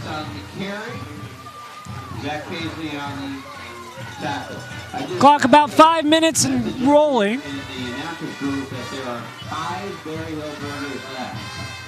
So if you haven't had one yet, run down there. 5 Berryhill burgers at the concession stand. Clock will hit 5, brings up 3rd down and 6. Quarterback Jackson Waddy drops back and throws a pass. That one completed that time to Ethan Moten.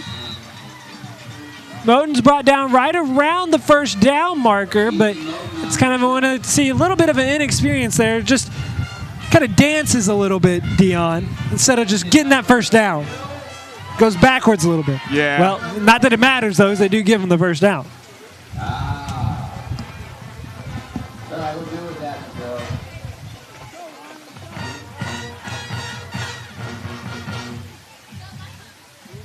It's going to allow Berryhill to bleed more clock.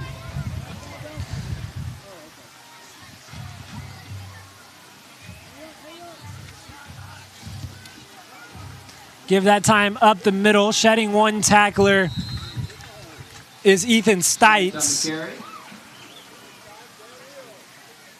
Brought down by Michael Dunn. Gain of about 3 brings up 2nd down.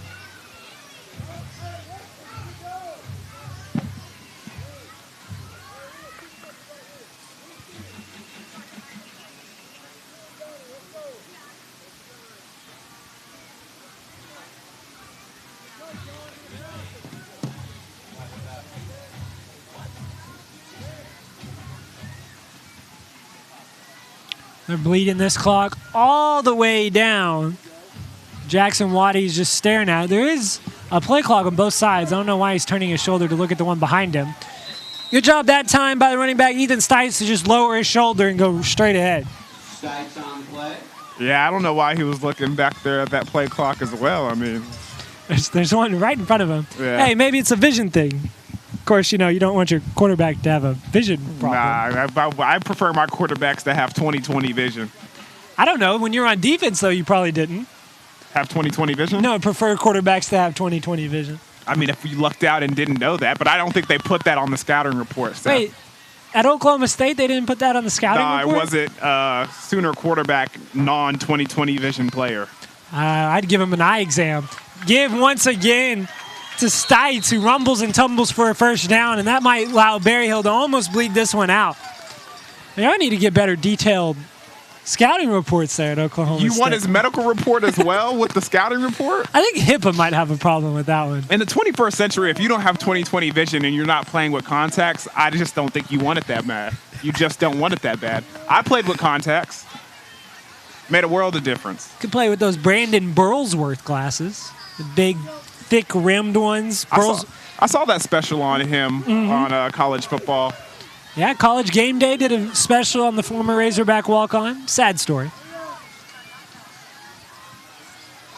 Clock just under 2 minutes, and it looks like Waddy's going to take this one himself. He gets down just in time to avoid a big hit. And, hey, that's learning on the job there, Dion, as a flag is down on the play. Yeah, it looks like he learned a little lesson from Nathan Winters. Decided to give himself up there instead of taking that hit. Hey, he said it is 35-7, 2 minutes left on the clock. Let's not take it any. Let's not take any unwanted hits. So we're gonna use our brain here.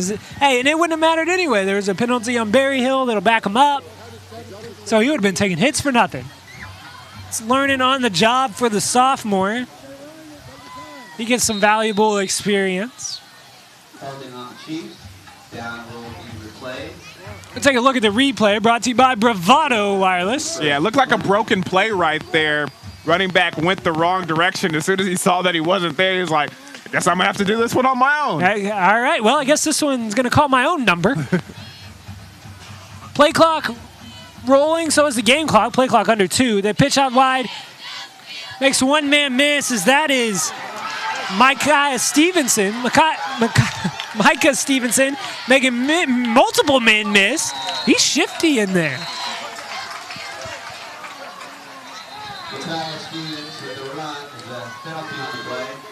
Stevens able to avoid a few tackles. Yeah, nice running downfield. A little spin move there at the end of it. You saw one of the Mannford defenders get a nice little shot there towards the end after the whistle, and so that's going to tack on an additional 15 yards. Berryhill threatening once again. Ball moves to the 15, 16-yard line. Okay, maybe 17. They just kept moving it backwards, Dion. It looks like this could be the victory formation. It is. Waddy takes a knee. He's going to have to do that at least one more time. Well, if you're head coach Pat Harper of the Berryhill Chiefs, you're definitely happy with the effort and the execution that your team showed out there today. Meanwhile, on the other side for Mannford, Coach Tuberville is going to have a lot of film to look at, and hopefully that his guys can stay healthy for the rest of the season. Yeah, they're definitely going to have to go back to the drawing boards on this one and see where they went wrong and how they can be more effective with the rest of the season. Clock drops under 40, and this will be the last snap of the game. Waddy takes it, takes a knee, and that will be the ball game, ladies and gentlemen. Berryhill 35, Mannford 7, and really it's kind of on the back of Burke. Chase Burke able to get Berryhill on the board early, and Apostoli had a block punt, and once it was 21-7, it was all but over. Yeah, it truly was. I mean, the running the ball was the difference in this game, and the extraordinary running of Burke and some other guys, number 22 being another running back, Jackson Knight, and from the get-go, it just, as soon as Nathan Winters went out of the game, the offense for Mannford just couldn't get it done, and the Chiefs took full advantage of it. All eyes were on Braden Hendricks, the wide receiver. He didn't have just a great night, but he didn't need to. Jake Miller did a great job of what we would call a quarterback manager, of managing the game and really just putting his team in fortuitous situations. Yeah, definitely so. I mean, putting the ball in the right guy's hands is the name of the game as far as the quarterback position, and he did just that. We're going to run some replays here on the Bravado Wireless post-game wrap-up, but it was a great job by Nathan Winters in his only possession of the game for Mannford.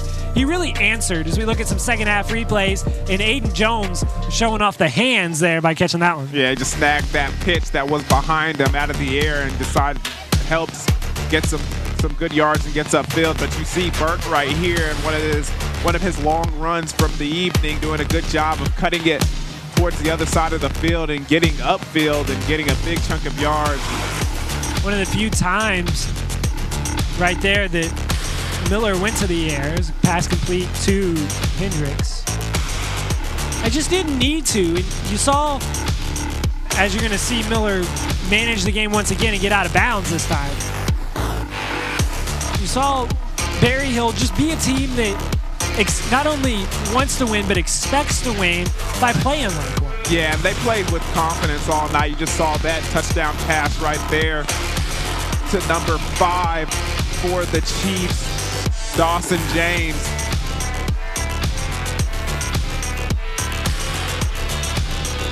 Well, this is going to wrap it up for our coverage here of the Berryhill versus Mannford, but don't go anywhere. We're going to have a Bravado Blitz coming up right after this. We're going to wrap up all the scores from around the state in Oklahoma high school football. For Dion Amade and our Bravado Wireless crew, I'm Seth Campbell saying thank you so much for joining us, and we hope to see you back here next week.